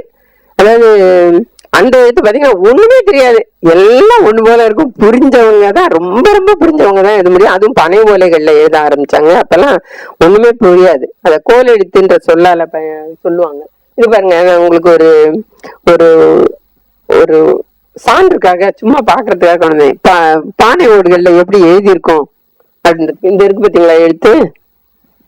இது வட்டெழுத்து காலத்துல கூட எழுதப்பட்டது. தொடுவாம்பட்டின்ற ஊர்ல கிடைச்சது, எங்களுக்கு எஸ்கேஷன்ல கிடைச்சது. இதுதான் கிரந்தம். இது உங்களுக்கு புரிஞ்சிருக்கும். இந்த லெப்ட் சைடு இருக்கு, இது மகாபலிபுரத்துல இருக்கு. நீங்க மகாபலிபுரம் யாரு போனாலும் பார்க்கலாம். ஒரு அந்த சாலுவன் குப்பம் என்ற ஒரு இடம் இருக்கு மகாபலிபுரத்துல. பொதுவா எல்லாரும் அதை மட்டும் பார்த்துட்டு வந்துருவாங்க. சிலர் மட்டும் தெரிஞ்ச சாலுவன் குப்பத்துக்கும் போவாங்க.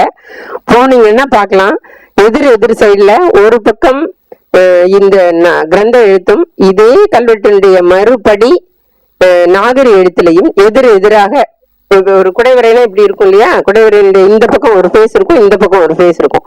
இந்த பக்கம் ஒரு பக்கம் கிரந்தத்துல இருக்கும், இன்னொரு பக்கம் நாகரியில இருக்கும். அதே செய்தி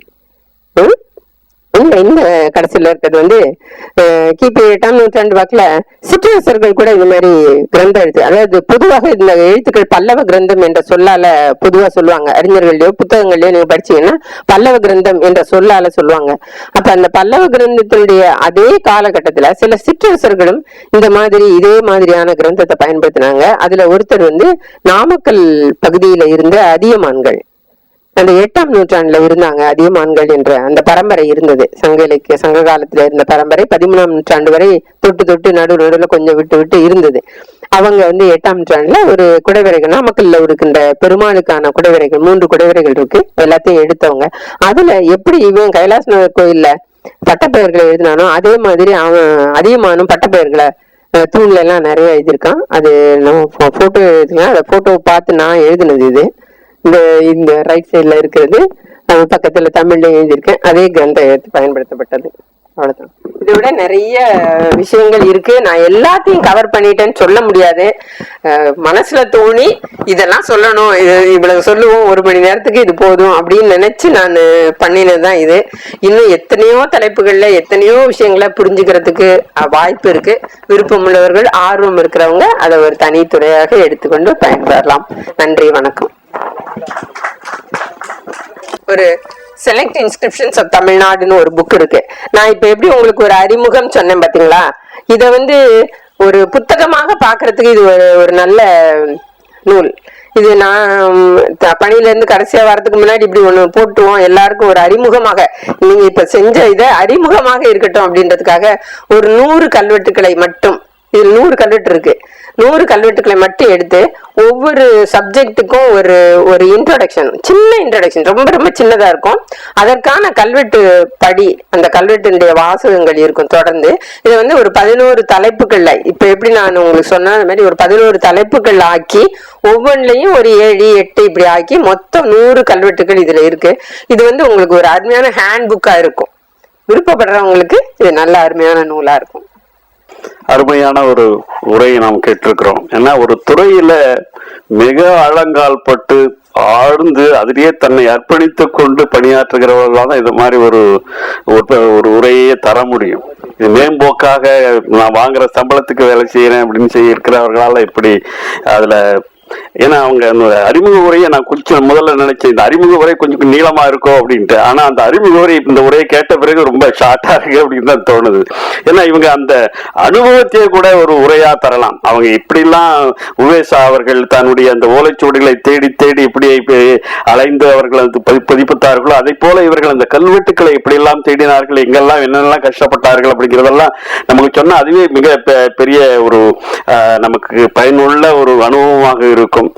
இப்படி ராமாயணம் மகாபாரதத்தை போன்று ஒரு நாளைக்கு மகாபாரத்தை சொல்ல முடியாது, ஒரு நாளைக்கு ராமாயணத்தை சொல்ல முடியாது. அதே போல இந்த கல்வெட்டுக்களை பற்றி ஒரு நாளைக்கு சொல்ல முடியாது. இது ஒரு 10 நாளைக்கு தொடர்ச்சியா காலையில இல்ல மாலையில ஒரு மணி நேரம் தொடர்ந்து செய்தாதான் முழுமையான ஒரு பரிமாணத்தை நாம் காண முடியும். அத்தகைய ஒரு அருமையான ஒரு உரை தந்திருக்கிறார்கள். இதற்கு கேள்விகளுக்கான நேரம் ஏனென்றால் ஏற்கனவே 6 மணி 15 நிமிடங்கள் ஆகிவிட்ட காரணத்தினால் அந்த கேள்விகளை விருப்பப்படுகிறார்கள் அதற்கு பின்னால் அவரிடம் கேட்டு தெரிந்து கொள்ளலாம், அல்லது அவர்களை பின்னால் தொடர்பு கொண்டு உங்களுக்கு இருக்கிற ஐயங்களை தீர்த்துக் கொள்ளலாம். மிக அருமையான ஒரு உரையை தந்திருக்கிற அவர்களுக்கு எங்களுடைய சார்பில் ஒரு சிறிய பரிசை பத்ரி அவர்கள் வழங்குவார்கள். அனைவருக்கும் எங்களுடைய நன்றி மீண்டும் தெரிவித்து விடைபெறுகிறோம். நன்றி, வணக்கம்.